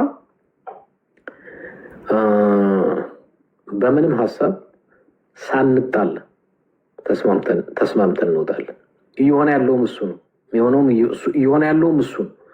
አንተ ነህ አሁን የሚመስልህ ወይ እዚህ ሶሻል ሚዲያ ላይ ያለው ነው የሚመስልህ እንጂ መሬት ላይ ያሉት ማናቸውም የፋኖ አመራር ብትላቸው ይሄኛው አይስማማንም ይሄንን የሚሉ አይደሉም። ይስማማሉ ፕሪቲ ማች። ለነሱ በዚህ አጋጣሚ ግልጽ ለማድረግ አንዳንዱንም በትክክል ማቀው ስለሆነ ነው። ወልቃይት በአማራ እጅ ገብቶ አማራ እየተጠቀመ ነው ብለው አያምኑም። በጠላት እጅ እንዳለ ነው የሚያውቁት አብዛኛዎቹ የፋኖ አመራሮች። እዛ ያለውን እንዲያውም ኃይል የትግራይ ኃይሎች በኃይል ቢመቱላቸው ጥያቄ እስከ ማቅረብ የደረሱበት ጉዳይ አለ። እዛ ያለው ኃይል እነሱን በማዳከም አቅጣጫ እየሰራ ስላለ እናንተ ለምን አትመቱትም ይላሉ።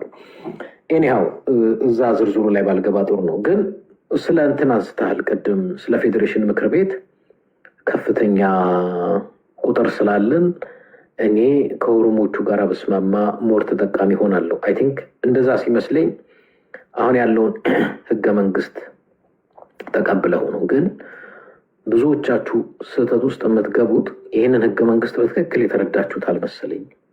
በትክክል ያልተረዳችሁት የምምለው ምንድን ነው? ሹመትና ማዕረግ ፓርቲ የሚሰጠው በወንበር ብዛት አይደለም፣ በምክር ቤት ነው። አማራ ብዙ ነው፣ ኦሮሞ ብዙ ነው ተብሎ አይደለም። ኢቭን ኢህአዴግ ማለት ነው ባለው በኢህአዴግ አሰራር ማለት ነው። ሶ ፓርቲ አለ፣ ፓርቲ ይሰበሰባል፣ በምክር ቤት ይወያያል፣ ከዛ ሰው ይጠቁማል፣ በዛ ተስማማል። ፌዴሬሽን ምክር ቤት ብዙ ጊዜ ከባጀት ፓርቲ ሲሆን በተረፈ ፓርላማው ስራው ማጽደቅ ነው። ሶ እንትን አማራና ኦሮሞ ብዛት ስላለው የሚለው አባባል በትክክል አይ ቲንክ አሰራሩን በትክክል የተረዳ ነው ስላልመሰለኝ ነው። ትክክልም የተረዳ ነው አልመሰለኝም እኔ። እሱ አሰራሩ እንደሱ አይደለም። ለምሳሌ መለስ ዜናዊ የህወሓት እንትን ነው፣ ፖለቲካ ፓርቲ ውስጥ የነበረ ሰው ነው። ጠቅላይ ሚኒስትር ነበር ለብዙ አመት። መለስ ዜናዊ የተመረጠው የትግራይ ወንበር ብዙ ህወሓት ብዙ ሰፊ ከአማራና ከኦሮሞ በላይ ብዙ መቀመጫ ስለነበረው አይደለም። የስልጣን ማዕረግ ምርጫ የሚካሄደው በኢህአዴግ ምክር ቤት ውስጥ በኢህአዴግ ምክር ቤት ውስጥ እኮ ፓርቲው እኮ ትክክል እኮ አይደለም። አሰራሩ የነበረው ትክክል አልነበረም ማለት ወል ለአንተ ምልልህ ነው። አሁን ባለው ተስማማለህ? አሁን ባለው በቁጥር ልክ በቁጥር ልክ እኮ የምታገኘው ወንበር ብቻ ነው፣ ሌላ ነገር ገባኝ። ግን ፓርቲ ሲስተሙ ላይ አሁን ለምሳሌ ድሮ 45 አድርገው ነበር ሲጫወት የነበሩት አይደል? ታስባለህ? አሁን ለምሳሌ ሶማሌን፣ አፋርን፣ ሌሎችን ክልሎች የመጨቆን አይመስልም? ለምን መሰለህ? አሁን አንዳንድ የኦሮሞ ልጆችም ሲሳሳቱ ስለማይ ነው። በምክር ቤት እኩል ድምፅ ነው ያለው። ሁላችሁም እኩል ናቸው፣ ማንም ልዩነት የለውም። እኔ የስልጣን ወንበር የሚሰጠው በህዝብ ቁጥር ሳይሆን በጭንቅላት ልቀት ነው ብዬ ነው ማምኑ። ለምሳሌ የነበሩትን ከኢህአዴግ ጋር ኢህአዴግን ብትወስድ እንደ ድርጅት በምክር ቤት መለስ ዜናዊን እጩ ማድረጋቸው ትክክል ነው። ለምን? ሰውየው ወርልድ ክላስ ማይንድ ነው ጭንቅላቱ። ምንድነው እዛ ፓርቲ ሲስተም ላይ ሶማሌንና አፋር የለም፣ አጋር ነው። እዚህ ፌር ክልል ሰጥተው ድምፅ እንዳይሰጥ አድርገህ ማስቀመጥ ፌር ነው ብለህ ታስብ። አሁን እኔ ለምሳሌ ብልጽግናን አልደግፍም። እኔ ለምሳሌ ብልጽግና በዋነኝነት የማልደግፍበት የህዝብ ቁጥር ሳይደረግ የተደረገው ነገር ትክክል ነው፣ ግን የህዝብ ቁጥር ሳይደረግ ነው የተደረገው። ህዝብ ቁጥራችን ትክክለኛ አይደለም። እዛ ላይ የተቆጠረው በፓርቲ አብይ አህመድ ያደረገው በህዝብ ብዛት ነው የተጫወቱ ጨዋታ። ስለዚህ እንደዛ ቢሆን አንተ ተስማማለሁ። ቢካዝ ስትመጣ ቁጥር ያንሳል፣ ሌሎቹንም ማስገባት እዛ ውስጥ ስላለበት እንጂ አብይ እኮ የሚከተለው አንድ ፓርቲ ሲስተም ነው፣ ሌላ የለም። በኢህአዴግ ጊዜ አትሊስት ምን ለምሳሌ አፋር ብለህ ሶማሌ አፋር ምናምን ብለህ ያነሳዋለህ። እነሱ ምን ይላሉ? ወል በፓርላማ መወከል እንፈልጋለን፣ ኢህአዴግ መሆን ግን አንፈልግም ይላሉ። መብታችሁ ነው፣ አጋር ድርጅት ሆናችሁ መግባት ትችላላችሁ። ይሄ ሲስተም በኢህአዴግ ውስጥ ለብዙ ፓርቲዎች እድል ሰጥቷል። አሁን ግን በአብይ አህመድ ግን ምንድን ነው? ለምሳሌ አንዱ ችን አስጨርሰኝ ከትግራይ ጋር ወደ ጦርነት የገባበትን አብይ ሲናገር ምን አለ? ብልጽግና ሆኖ አልናቸው እምቢ አሉ። ቪኤትን እንደያዙ ደሞዛቸውን እንደያዙ ብልጽግና መሆን ይችሉ ነበር፣ አንነካቸውም ነበር አለ።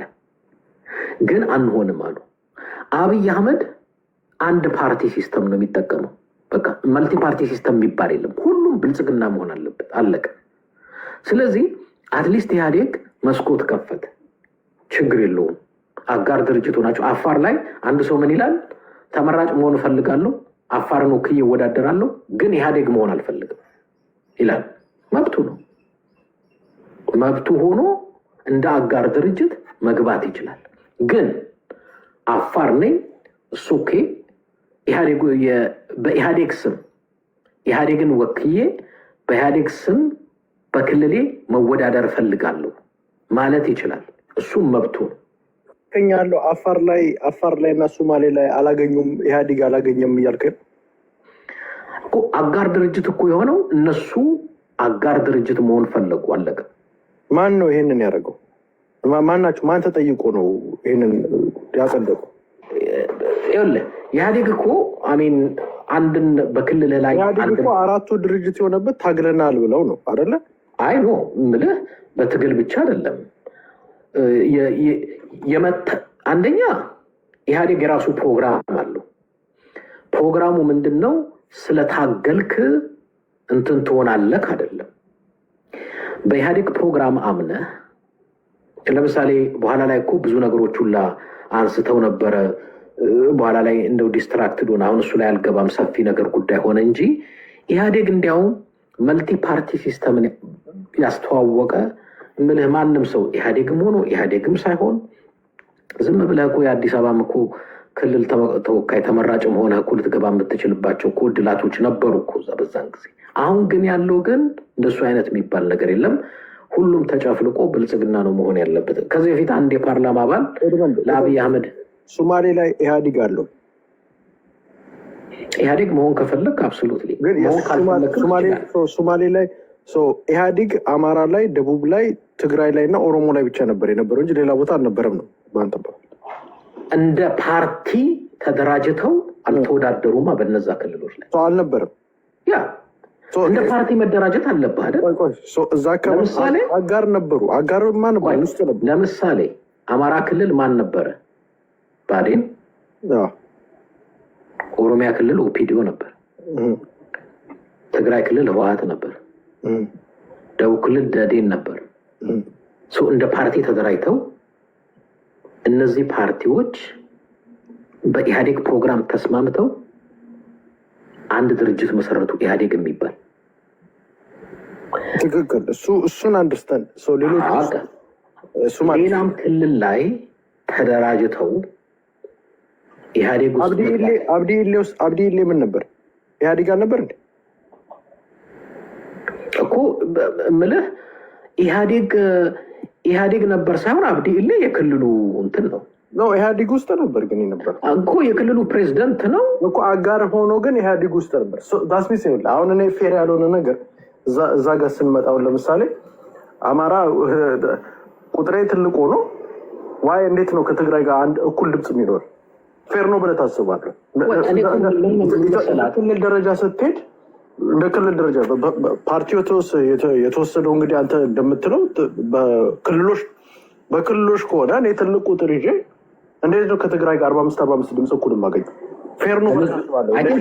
በመጀመሪያ የምትመሰርተው መጀመሪያ እኮ መቀመጫ ከማግኘት በፊት እንደ ፓርቲ ትደራጃለህ አይደል? ገባኝ። ግን ፌር አይደለም እኮ። አሁን ለምሳሌ እኔ ኢህአዴግ እኮ ትክክል ፓርቲ አልነበር፣ እንደውም ጨቋኝ ነበር ብዬ አስባለሁ። ቢካዝ አማራ ተቆራር ስለቆ ከኦሮሞና አማራ ላይ እኩል ድምፅ ሊያገኝ ቻለ። ክልልህ ላይ ድምፅ አገኝ አይደል? ወደ ፌዴራል ስትመጣ ግን መንግስት ልትመሰርት ነው። ልክ ነኝ? ትክክል። አሁን አንተ እያደበለከው ያለው ምንድን ነው? ክልል ላይ አንተንም ደግሞ የሚወዳደርህ ሌላ የፖለቲካ ፓርቲ ይኖራል። የአማራ ልክ እንዳሁን አብን ህወሓት ትግራይም ላይ ቢሆን እኮ ህወሓት ብቻ አይደለም እንደ ፓርቲ እንትን አለ፣ ሳልሳዊ አለ፣ ባይቶና አለ፣ ምናምን አረና አለ፣ ምናምን እያለ ይቀጥላል። አንተ ከፍተኛ ድምፅ በህዝብ አማራ ክልል ባደረግከው እንትን ከፍተኛ ድምፅ አግኝተህ መጣህ ወደ ፌዴራል ላይ በጋራ መንግስት ትመሰርታለህ እና ፕሮግራም ታቋቁማለህ። አሁን አንተ እያልከኝ ያለኸው ግዴታ ሰፊ ህዝብ ነን ብዙ ቁጥር አለን አይደለም። እዛ ቁጥር ውስጥ እኮ ሁሉም ብአዴንን ይደግፋል ማለት እኮ አይደለም። እዛ ቁጥሩ ያ ቁጥር የተለያየ ፓርቲ ይደግፋል። ለምሳሌ አማራ ክልል 6 ፓርቲ ቢኖር አማራ ክልል ውስጥ ያለው ህዝብ 6ቱም በተለያየ አንዱ ከዚህ ጋር አንዱ ከዛ ጋር አንዱ ከዛ ጋር አንዱ ከዛ ጋር ይሆናል። ከዛ አንተ የራስህን ቁጥር ብቻ ነው ይዘህ የምትመጣው እንጂ የነዛን ህዝብ ቁጥር የኔ ነው ብለህ ልትመጣ አትችልም። እና አትርሳው እሱን ለማለት ነው። እሱን አንደርስታንድ ያው ብዙም እንትን አልበለ አንደርስታንድ ማድረግ ያለበት ምንድን ነው? እኔ አሁን ያለውን የብልጽግና ሲስተሙን አልወደውም። ብልጽግና እስከነጨራሹና አይመችም ፓርቲው ቢካዝ አቋሙ ብቻ ሳይሆን ሌላም ውስጥ አሻጥር ስለሚሰሩ ስለማውቅ። እኔ ግን ምንድን ነው መዋቅሩ ግን እንደ ብልጽግና ስሙ ተለዋውጦ ምናምን ግን መዋቅሩ ግን እንደዛ ነው መሆን ያለበት። በድምፅ ልክ በቁጥር ልክ ነው መሆን ያለበት። አሁን ለምሳሌ አንተ አሁን 28 አሁን ያለውን ህገ መንግስት ነው የምትቀበለው? አሁን ያለውን ህገ መንግስት ስፔሻሊ አንቀጽ 8 ተቀበሏል ነው በአጠቃላይ ነው ህገ መንግስቱን ትቀበል ማልቀበላቸው ህገ መንግስት ውስጥ መሻሻል አለባቸው። የባንዲራው ጋር መሻሻል አለበት እያስባለሁ። አንቀጽ 3 መሰለኝ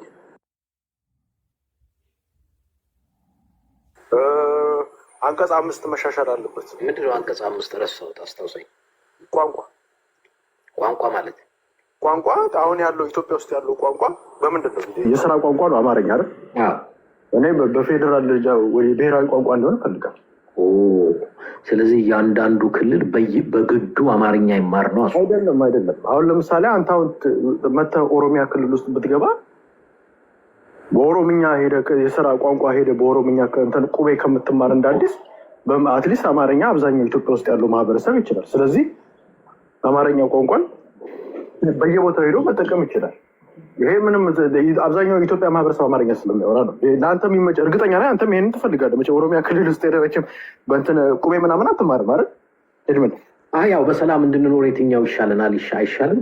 ያ እኮ ገባኝ። ግን አሁን ለምሳሌ አሁን እኔ የአማራ ብሔርተኛ አሁን ኦሮሚያ ውስጥ ቀላል የማይባሉ አማሮች አሉ። ሌሎቹ ማህበረሰቦች ደቡብም በየቦታው እንዳለ በጣም ብዙ ማህበረሰብ ነው። ኦሮምኛ የማይችል ማህበረሰብ አለ። ስለዚህ ኦሮምኛ የማይችል ማህበረሰብ የግዴታ በቁቤ የግዴታ ስራ ለመስራት የግዴታ ቁቤ መጻፍ አስፈልገውም። በአማርኛ የፈለገው ስራ መስራት ይችላል፣ መነጋገር ይችላል፣ መገበያየትም ይችላል። ያ ነገር መደረግ አለበት ብዬ አስባለሁ። ቢካዝ ኦሮሚያ ክልል ውስጥ ኦሮሞ ብቻ አይደለም የሚኖረው፣ ሌሎች ብሔር ብሔረሰቦች ስላሉ ብዙ ማህበረሰብ ኦሮሚያና ደቡብ ክልል ባይዘቦች ስምላሉ ብዙ ብሔር ብሔረሰቦች የሚኖሩበት ክልል ናቸው ሁለቱም ክልል። ግን ኤኒዌይስ እሱ ብቻ ሳይሆን ሌሎችም አሉ መሻሻል አለባቸው ብዬ የማስባቸው። አንቀጽ 39 ንዑስ አንቀጽ 1 እስከ መገንጠል የምትለው አፓርት እሷ መሻሻል ያለባት ነች። አንቀጽ 39 ንዑስ አንቀጽ 5ም መሻሻል አለ። ብሔር ብሔረሰቦችና ህዝቦች የሚለው እንደዛ የሚሆን ከሆነ አሮማሪክ ላይ አንቀጽ 49 ጋር አንቀጽ 49 አልኩ። አንቀጽ ስንት ነበር የመረሰው? አንቀጽ 47 ጋር ኦልሬዲ ይምታታል። አንቀጽ 46 እና 47 ጋር ይምታታል። ስለዚህ እሱ ራሱ መሻሻል አለበት ብዬ አስባለሁ። ቢካዝ ኦሮሚያ ክልል የሚባሉት ቤኒሻንጉል ጉሙዝ ክልል ጋር ጥያቄ አለ። ስለዚህ ኦቨርኦል ብቻ እዛ ውስጥ መሻሻል ያለባቸው ብዙ አንቀጾች አሉ። ግን እሱን ወረደኛ ጽፈን እሱን አቁመ እንትን ብለህ ግን ኤኒዌይስ ወደ ዋናው ሳብጀክታችን ስንሄድ እኔ አሁን ያለው ብልጽግና አይመቸኝም። ቢካዝ ብዙ ነገር መዋቅሩ መሆን ያለበት ግን በህዝብ ቁጥር ልክ መሆን አለ። ፓርቲ ስትሰራ እንደዛ ነው እንጂ እኔ ሰፊ ክልል ይዤ ሰፊ ቁጥር ይዤ ሰፊ የቆዳ ስፋት ይዤ ከትግራይ ጋር እኩል ድምፅ መኖር የለበትም። አሁንም መኖርም ካለበት አሁን ለምሳሌ አንደኛ በአማራና ኦሮሞ መካከል ህዝብ ቆጠራ መደረጉ አይቀርም። ኤኒዌይስ ህዝብ ቆጠራ ተደርጎ ከዛ በኋላ ወይ አማራ ወይ ኦሮሞ ከዛ በኋላ ሱማሌ፣ አፋር እያለ ወደታች ከዛ ትግራይ ክልል ብሎ ነው ከዛ በኋላ መምጣት ያለበት። እንደዚህ ሁሉም በድምፁ ልክ ነው መሆን ያለበት ብዬ ራስዎ ፓርቲ ሲስተም ሲካሄድ ኦቨርኦል ግን ኤኒዌይስ ስለሱ ሳይሆን ዋናው እንትን ምንድን ነው የአማራና የትግራይ ህዝብ አንድነት እንዲመጣ የምትፈልጉ ከሆነ ወደ አንድ እንዲመጣ ከተፈለገ መጀመሪያ ወልቃይት ላይ መግባባት መደረስ አለበት። እንደ ህዝብ መግባባት ከመሪዎቹ ጋር መግባባት ተደርሷል እኮ ከእናንተ ፌስቡክ እና ቲክቶክ ላይ ካላችሁት ጋር ነው እንጂ አመራሮቹ ላይ 100% የምነግርህ ይኸውልህ ልንገርህ ኤድመንድ እግዚአብሔር ነው የምልህ ምብራን አንድ ነገር ያው ፖለቲካ ላይ አይማልም ይሰቅሏቸዋል። ደዳይዳር ሁጅስ መጥቶ ፊት ለፊት መጥቶ ይኸውልህ አሁን እንትና ተፈራማሞችን ቃል ላወጣት ምቱ ምት አይደለም እየመጣበት ያለው መሬት ላይ ሁላ ያሳድዱታል። ይህን ነው ማንም ሰው አማራ ክልል ውስጥ ሆኖ አመራር ነኝ ቢል ፋኖ ከህዝብ በላይ አይደለም። ፋኖ ባይዘው እዚህ ከምታው ከሚዲያው በላይ አይደለም። ሚዲያው መሬት ላይ ያለው እንትን ይቆጣጠራል። ይሄንን አንደርስታንድ ማድረግ ፖዚሽን ይቆጣጠራል እንጂ መጥቶ ፋኖ የፈለገውን ነገር ማድረግ አይችልም። ህዝቡ ነው የሚሰቅም። ይሄንን አንደርስታንድ። ስለዚህ እኔ እንደውም አሁን ግልጽ ሆነ ና ብትለኝ ወደፊት መጥቶ ፋኖ ሆኖ በአማራ ኢንትረስት ስፔሻሊ በወልቃይት ኢንትረስት ላይ በራያ ኢንትረስት ላይ እንደዚህ አይነት ፎርስ እንትኖችን ፕሮሚስ አረጋለሁ ብሎ የመጣ ፋኖ ካለ እኛ ማህበረሰቡ እንዲወጋው እናስነሳለን። ባይዘው ማህበረሰቡ በየቦታው እንዳለ እናንተንማ ማን ይቀበል? እናንተንማ ጨራሽ ለእኛ ተወው ብቻ ሳይሆን ኢንጀነራል ማህበረሰቡ መሬት ላይ ያለው ማህበረሰብ ተዋለ ደዳይ መጥቶ በአፋቸው ኦፊሻሊ መግለጫ ያወጡ ቀን እውነቱን ልንገርህ በየቦታው እንዳለ የምታየው አመራር ተሳዳጅ ነው የሚሆነው። ማህበረሰቡ ነው። እኔ አንድ ነገር የሚያሳስበው ምን እንደሆነ ታውቃለህ? ልንገርህ አንድ ኤድመን ለእኔ ህዋት ትረት ነች። አንደኛ ትረት ህዋት ነች። ኦኬ ብልጽግናም እንደዛው ያክል ማለት ዋናው ግን ህዋት ግን ትረት ነች። ቢካዝ አንተ እንደምትነግረኝ አንተ አሁን በደንብ እችን ብቻ ገልጭ ቅድም ምን አልከኝ? እችን ፕሪቶሪያ ድርድር አልክ። አንተ አሁን ምስኪን ሆነን የመጣው ግን ሪያሊቲ ግን ስትነግረኝ የነበረው እንዴት ካልኩሌት አድርገውት በእነሱ በትግራይ ጥቅም ላይ እንዴት አድርገው እንዳመጡት እየነገርከኝ ነበር። እንዴት አድርገው ሁለቱን ኃይሎች እንዴት እንዳጣሉ ከዛ በኋላ አለመተማመን ማለት አስረክባለሁ ብለህ ፕሪቶሪያን ፈርመህ አላስረክብክም ሙሉ መሳሪያ የነገርከኝ ከሆነ ያስረከብከው መሳሪያ የማይሰሩ መሳሪያዎች ነው ያስረክብ የተበላሸ አንተ ባልከኝ ማለት ከዛ በኋላ ምን አልከኝ? ፕሪቶሪያ ድርድር ላይ አልከኝ። ከዛ በኋላ ትጥቅ ማስፈታት በለመጣ ይሄ ደግሞ ለእኛ ጠቅሙናል። ቢካዝ በሌሎች በኩል ያሉ ትጥቅ እንዲፈታ አስደርጓል አልኩ። የአማራውን ትጥቅ ነው እዛ እየተፈታ። ስለዚህ አሁን አንተ ተንኮል እየሰራብኝ መሆኑ በምን አውቃ? አየህ ለዛ ነው ህወሓትን አላምናትም ስል በምክንያት ነው። አንተ እኔ ምንድን ነው አንተማመንም። ሁለት ነገር ላንሳ። አንደኛ ትግራይን መሳሪያ አስረክብ ስትል ቁጥረህ ከሰጠኸው ብቻ ነው ይህን ያህል መሳሪያ አስረክበኝ። ለምሳሌ እኔ 1,000 ብር ቁጥሬ ካስረከብኩ መልስልኝ ስልህ ቁጥሬ የሰጠውክን 1,000 አምጣ ማለት ነው። ትግራይን መሳሪያ ቁጥሩ ያስረከበው አካል ስለሌለ ተሰበርም ወላለቀም የሰጡህን ነው የምትቀበለው። ለምን? ቁጥር የሰጣቸው ስለሌለ። እነሱ አንድ አባባል አላቸው በትግርኛ ካላበላሸውት ምን ይላሉ?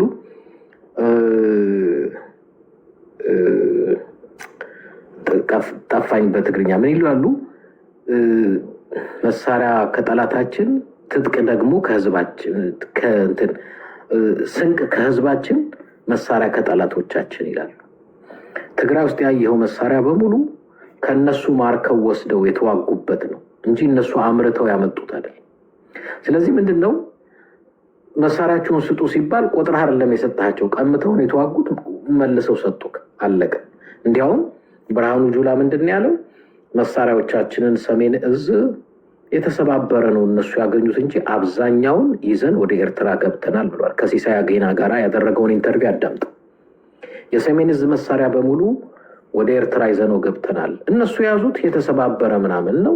በስተመጨረሻ የሚያስረከበው ልክ ብርሃኑ ጁላ እንዳለ የተሰባበረውን መልሰው ሰጥተውታል። በስተመጨረሻ ግን ለአንተ ብቻ ሳይሆን አንተን አክቲቪስትም ነህ የሚያዳምጡ ካሉ እኔ ለአማራ ህዝብ ትልቁ አሁን የወልቃይት መሬት ሳይሆን የአማራ ህዝብ ህይወት ነው ወሳኝ። አሁን ሰሞኑን ከ50 በላይ ንጹሃን ከየቤቱ እየለቀመ ሚሊተሪ በየቤቱ ነው ያሰጣው በየደጁ።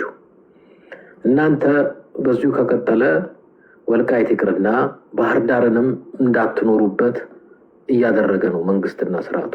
አንገብጋቢው ጉዳይ ከመሬቱ በፊት መጀመሪያ አማራ ይትረፍ ነው፣ አማራ ይዳን ነው። ያም ስለገባቸው ይመስለኛል አብዛኛዎች የፋኖ አመራሮች እናንተ የምታወሩት እናንተ የምትሉትን አይሉም። ታች ያለውን መሬት ላይ ያለውን ሀቅ ባሩድ የሚያሸቱት እኛ በርገር እያሸተተ እነሱ ባሩድ እያሸተተ የሚሆነውን ያውቁታል። ስለዚህ መጀመሪያ የአማራ ህዝብ መንገብገብ ያለበት ከዚህ ስርዓት ከዚህ ጄኖሳይዳል ስርዓት እንዴት ነው የምንተርፈው? በየቀኑ መሽቶ እኮ ሲነጋ በጥቂቱ 5 እና 10 ይሞታል አማራ ክልል። ይሄ መቆም አለበት። እኔ አንገብጋቢው አሁን መሬት መሬት አይደለም። መሬትም ሰው ሲኖር ነው። ሰው እያለቀ ስለ መሬት ብናወራ ሞኝ ነው ምን መስለው። ስለዚህ አሁን እሱ እንዲድን ነው የጀነራል ተፈራ ማሞ ለሚያድነን ኃይል ካለ ይህን ጀኖሳይድ የሚያስቆምልን ካለ ብሎ የሚለው ለዛ ነው። አሁን ምንድን ነው አፄ ዘርዓ ያዕቆብ ሰፊ ሰዓት ከአንተ ጋር ወሰድኩኝ። ከአዲስ ታይምስም ጋር ወስጃለሁ። በጣም ሰዓቴ ሄዷል። እንዲያውም አንተ ስለሆንክ ነው እንጂ አክቲቪስት አንደርስታንድ እንድታደርገው ነው። ምንድን ነው እኔ እውነቱን ንገረኝ ካልከኝ አነስት እናራክተባል። ፖለቲክሊ ስናወራ ለእኔ ህወሓት ዴንጀር ነች ያልኩት ለምንድን ነው? ፖለቲክሊ ዳሜጅ ስለምታደርገኝ ነገ እንደ ማህበረሰብ ዳሜጅ ልታደርግ። አሁን ለምሳሌ ኤግዛምፕል በዚህ ጦርነት መሀል ላይ ያገኘሁትን ይዣለሁ፣ ያዝኩትን ይዣለሁ። አትሊስት ሳምሃው ግማሽ ራያን ቢሆን ይዣለሁ፣ ወልቃይትን ግትር ይዛለሁ።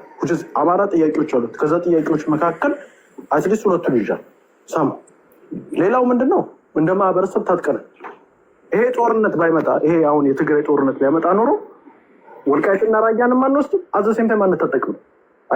እኔ እያልኩ ያለሁት ምንድን ነው ጦርነት ህወሓት አንተ እንደምትለው 200,000 ሰው ካለው ጥሩ ነው ይዋጋ። ከአብይ አህመድ ጋር እንዲዋጉ ፈልግ። እኔ አነስተኛ ነው የምነግርህ፣ ፊት ለፊት የምናገረው ፖለቲካ እሱ ነገ ማፕን ቢያደርግ የምጠቀሙ ከጦርነት አድቫንቴጅ ትወስዳለህ ወይ?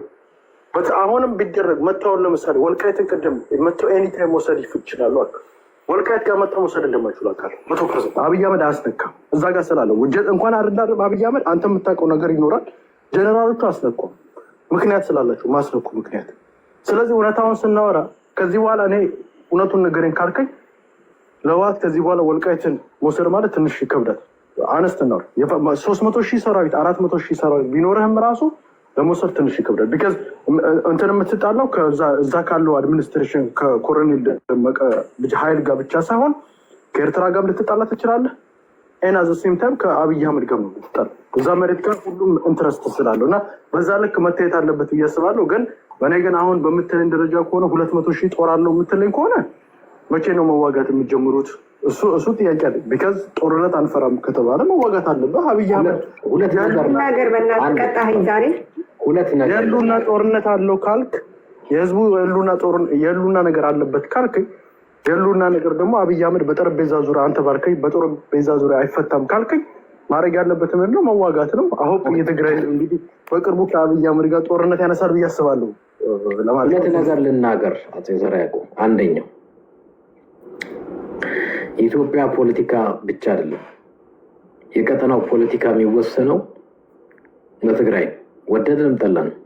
አሁን እንደዚህ ስለው እኔ ብዙ ነገር ለበጥልቀት እማቃቸውም ልናገራቸው የምችላቸው እውነቶች ስላሉ የኢትዮጵያ ፖለቲካ አይደለም የቀጠናውን ፖለቲካ ዋናው መጫወቻው ትልቁ ወሳኙ አካል ትግራይ ነው። በሁለተኛ ደረጃ እኔ ያልኩት 200,000 300,000 ሰራዊት ነው ያላቸው። ለምን አይዋጉም ነው? ውጊያ የሰፈር ውስጥ ድብድብ አይደል። ውጊያ ዓላማ አለው፣ ግብ አለው፣ ምክንያት አለው። ትግራይ የሚዋጋው በዋናነት የትግራይን ህዝብ ጥቅም ለማስከበር ብቻ ነው። ኢንፋክት ኢትዮጵያ እንድትድንም ብሎ አይደለም። ኢትዮጵያ እንድትድን የሚዋጋ የትግራይ ልጅ የለም። የትግራይን ህዝብና ጥቅም ለማስከበርና ለማክበር ብቻ ስለሆነ ከዛ አቅጣጫ ጋር ለምን አይዋጉም? የመዋጋት ሱስ የለባቸውም። ግን በህልውናቸውና በጥቅማቸው የመጨረሻ ደረጃ ሲደርሱ ግን ወል ውሳኔው የነሱ ነው የሚሆነው። ከዛ አቅጣጫ ነገሮቹን ብናየው እንጂ ልክ ገርል ፍሬንዱ እንደተቀማባት የሰፈር ልጅ ለምን ሄዶ አይደባደብም አይነት አይደለም። ጦርነት ብዙ ስሌት፣ ብዙ ጥልቅ የሆነ ተረጋግተ ብዙ አውጥተህ የምታያቸው የምታስባቸው ብዙ ነገሮች ስላሉ ሰፊ ሰዓትን የወሰድኩት ከትልቅ አክብሮት ጋር አፄ ዘርዓ ያዕቆብ ሌላ ጊዜ ብቅበል በጣም አመሰግናለሁ። ከአዲስ ታይምስም ጋር ሰፊ ጊዜ ወስጃለሁ።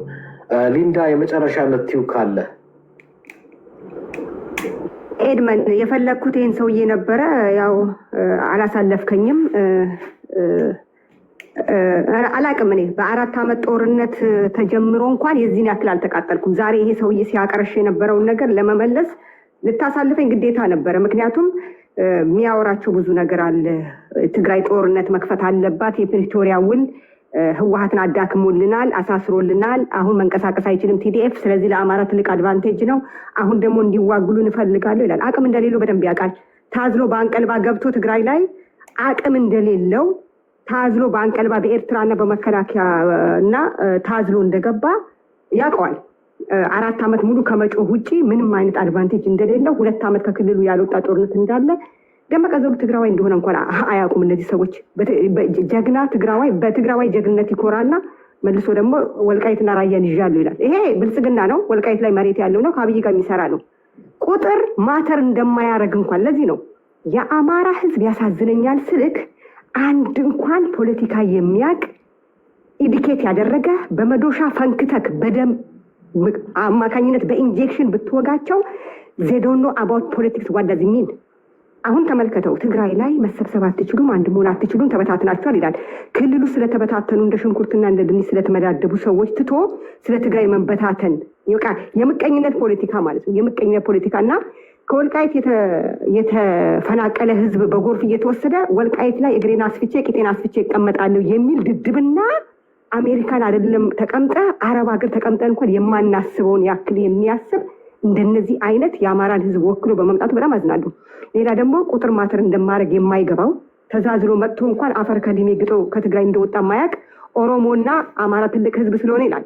ወያኔን ይጠላና ወያኔ ባወጣው ህገ መንግስት ደግሞ ፕራውድ ሆኖ ትልቅ ወንበር ለማግኘትና በፓርላማ ለመወዳደር ደግሞ ይፈልጋል፣ ያስባል። እንደዚህ አይነት የፖለቲካ እንትን ቆረቆንዳነት ቆረቆንዳ እንኳን ተፈልፍሎ በቆሎን በልተ ቆረቆንዳውን አድርቀህ እንጀራ ትጋግርበታለህ። እንደዚህ አይነት አክቲቪስት መያዙ የአማራ ህዝብ በጣም ያሳዝነኛል። አሁን ዲያስፖራው የታለ ምኑ የታለ ምን ሰራችሁ እስካሁን ምን አደረጋችሁ ይላል። እሱ አሁን 2 ዓመት አማራ ክልል ለተነሳው ምን ሰራ? አማራ ህዝብ ለገባበት አጣብቂኝ ውስጥ እሱ 4 ዓመት እያወራ ትግራይ ላይ ጦርነት ተከፈተ፣ 4 ዓመት እያወራ ጦርነቱ አለቀ፣ 4 ዓመት እያወራ ትግራይ ወደ ድርድር መጣች፣ 4 ዓመት እያወራ የአማራ ህዝብ ጦርነት ውስጥ ገባ። what he do for አማራ? nothing, because ነጮች you are nothing ካሉክ ተጸዳርተው እንኳን እንደ ሶፍት ታልቤታቸውን አያጸዱብህም ማለት ነው። እነዚህ ሰዎች ባለፈው ከጅቦ ጋር ምን ሲል ነበር? ህወሓት ምርጫ ላይ ናት፣ ከማጋ ልሁንና አብይን ላጥቃ እያለች ነው። እውነትም ሜኒው ቀርቦላታል ሲል ነበረ። ምንም አቋም የሌለው ምን እንደሚያወራ የማያውቅ ትግራይ አብይን አዳክማለት ጥርሱን እየፋቀ ቤተመንግስት ለመግባት የሚፈልግ ምንም አይነት ወኔ የውጊያም የታሪክም ምንም የሌለው በትግራይ ህዝብ መዳከም በትግራይ መጥፋት ብቻ አማራ ሰርቫይቭ የሚያደርግ የሚመስለው ደንቆሮ ነው። ይሄ አስብ፣ ስንት ሚሊዮን ህዝብ ከወልቃይት ተፈናቅሎ ከሌላ ቦታ ለቃቅሞና ጠራርጎ በጭነት መኪና ጭኖ ያመጣውን ትግራይ ላይ ያራገፈውን በትግራይ እናት አልጋ የተኛች በትግራይ እናት ድስት የምትሰራ በትግራይ እናት ምጣድ እየጋገረች የምትበላን እናት መኖር አለባት፣ ባለቤቷ ግን ጎርፍ እየወሰደ ሱዳን ላይ መኖር አለባት የሚል ድንቁርና ፖለቲካ አንዳንድ ቲዴፍ ያናደኛል። በእነዚህ ልክ የአማራ ህዝብ ያሳዝነኝና በእነዚህ ልክ ገብቶ ድባቅ መቷቸው ድምጥባቃቸውን ቢያጠፋ ኤልመን ደስ ይለኛል። ምን እንደሚያመጡ ለማየት ማለት ነው። ምን አቅም አለክ? አሁን አንተ ከሻዕቢያ እና ከመከላከያ ጋር ባትታዘን ምን አቅም አለክ እኮ ነው። ለ1 ሰዓት አንተ ትዋጋ ነበር ትግራይ ላይ ከቲዴፍ ጋር 4 ምሩከኛ ይኖረን ነበር ከእናንተ ለሊስ ጠባቂ ለዘበኝነት ማለት ነው። 1 ሰዓት ከቲዴፍ ጋር ትዋጋ። እዚህ መጥቶ ግን እንደ ወንድ ሲያወራ እኔ ኤድመን በጣም ነው የሚገርመኝ እኮ። በ2 ዓመት እንዴ ሞክረን ተበታትነዋል። አገው ምናምን አንተ ጋስ ቅማንት አገው ሽናሻ ቀብረክ ውጠህ ያስከው ህዝብ ስለሱ አታወራም። ስለተንቢን ከማወራ በፊት እርስ በርስ ማትስማማ የሚጣረስ ጠዋት ያወራሁን ማታ የማትደግም ሆነክ እንደ ፖለቲካ መጠቆ ያያ ቤቢ እያልክ ታወራለህ ደግሞ እና በቃ ምንድነው ራሳቸውን የሚያረኩት? ትግራይ ተበታትኗል፣ አንድ ላይ አይሆንም። ስለዚህ በጣም አስቀያሚ ሴት በጣም ውብ የሆነች ሴትን መንገድ ላይ ስታይ ትልቅ ረጅም መስታወት ቁም ሳጥን ጋር ቆማ I am proud myself እንዴ እኔም እኮ ከሷ አላንስም ብላ ራሷን እንደማርካት ማለት ነው። አሁን ህወሓት አቅም የለውም ይልና 24 hours በህወሓት ነው ፖለቲካ የሚሰራው። አቅም ከሌለ ከታነ ለምንድን ነው ህወሓትን ማትረሳው? ከኦሮሞ ጋር ህወሓትን ትጠላለህ። ህወሓት ባወጣልህ ቤተመንግስት እንትን ህገ መንግስት ደግሞ የራሴን ትልቅ ሂውጅ የሆነች ክልል መስርቼ ይኖራሉ ትላለህ። 2 እግር አለኝ ብለህ 2 ዛፍ ላይ አትወጣም። ቂጥ ሊሰለጠቅ ስለሚችል ማለት ነው ለሁለት ኤድመን እኔ በጣም የተቃጠልኩት ዛሬ ይቅርታ አድርግልኝና ስለማከብር ስለምወድክ ነው እንጂ ይሄ ሰው እየተቆረጠ የሚመጣልኝ ቪዲዮ ማለት ነው። የአማራ ህዝብ መቼ መሰለህ ጥላቻ ያቆምኩት? የአማራ ህዝብ ጦርነቱ ሲገባ 24 አወርስ ልሙጥ አበባ ይዘው ልሙጥ ባንዲራ ይዘው በለው ይሄን ቅማላም አጋሜ ሲል የነበሩ የአማራ ህዝብ ጦርነቱ ሲገባ ጌም ላይ ባል ፍለጋ ላይ ሰርግ ላይ ሲገቡ አም ጊቭ አፕ በቃ የአማራ ህዝብ ይቅር በለኝ ለካ ሰው የለህም በስምህ ብቻ የሚነገድ ህዝብ ነህ ብዬ ለአማራ ጥላቻ ያቆምኩት በራሴ ነው፣ ማንም መክሮኝ ሳይሆን። ለዛ ነው የአማራ ህዝብ መሞት የለበትም ስል እዚህ ሚዲያ ላይ ላሉ ልቅምቃሚዎች ለማስደሰት ሳይሆን ያ ህዝብ በዲፕሎማሲ በሰላማዊ ሰልፍ በትዊተር ወጥቶ እንኳን የሚጮሁለት የሌለ በፖለቲካ ያልተሳተፈ እነ ወርቁ አይተልኮ ከሀገር ወጥቷል። እኔን ያልሰደበኝ ያነካኝ እየሞተ ስለሆነ እንደ ሰው ስላሰብኩ ነው ለአማራ ህዝብ እኔ በጦርነቱ መሞት የለበትም ብዬ ቆምኩት።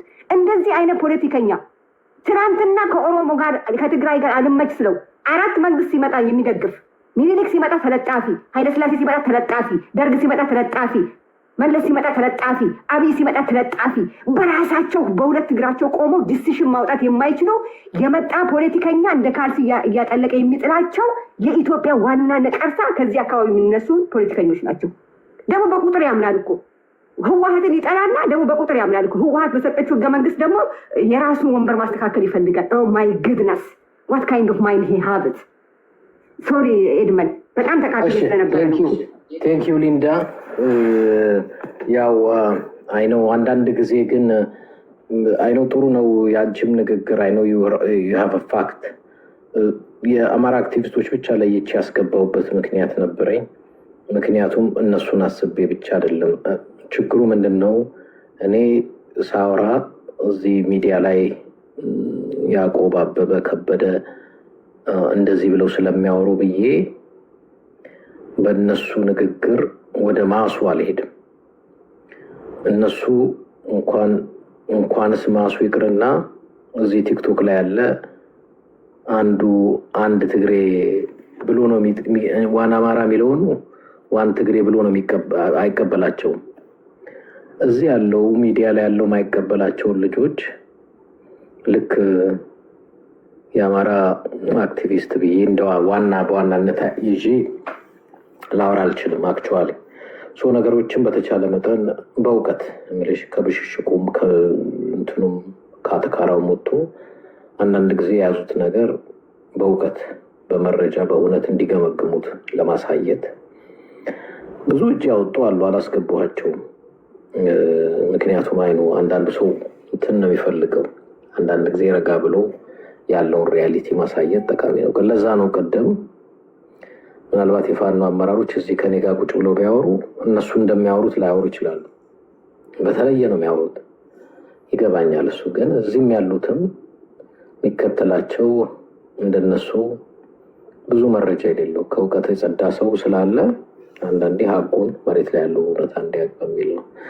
ለዛ ነው ብዙም እንትን ያላልኩት እንጂ ብዙ ሰው እጅ ያወጣ ነበር።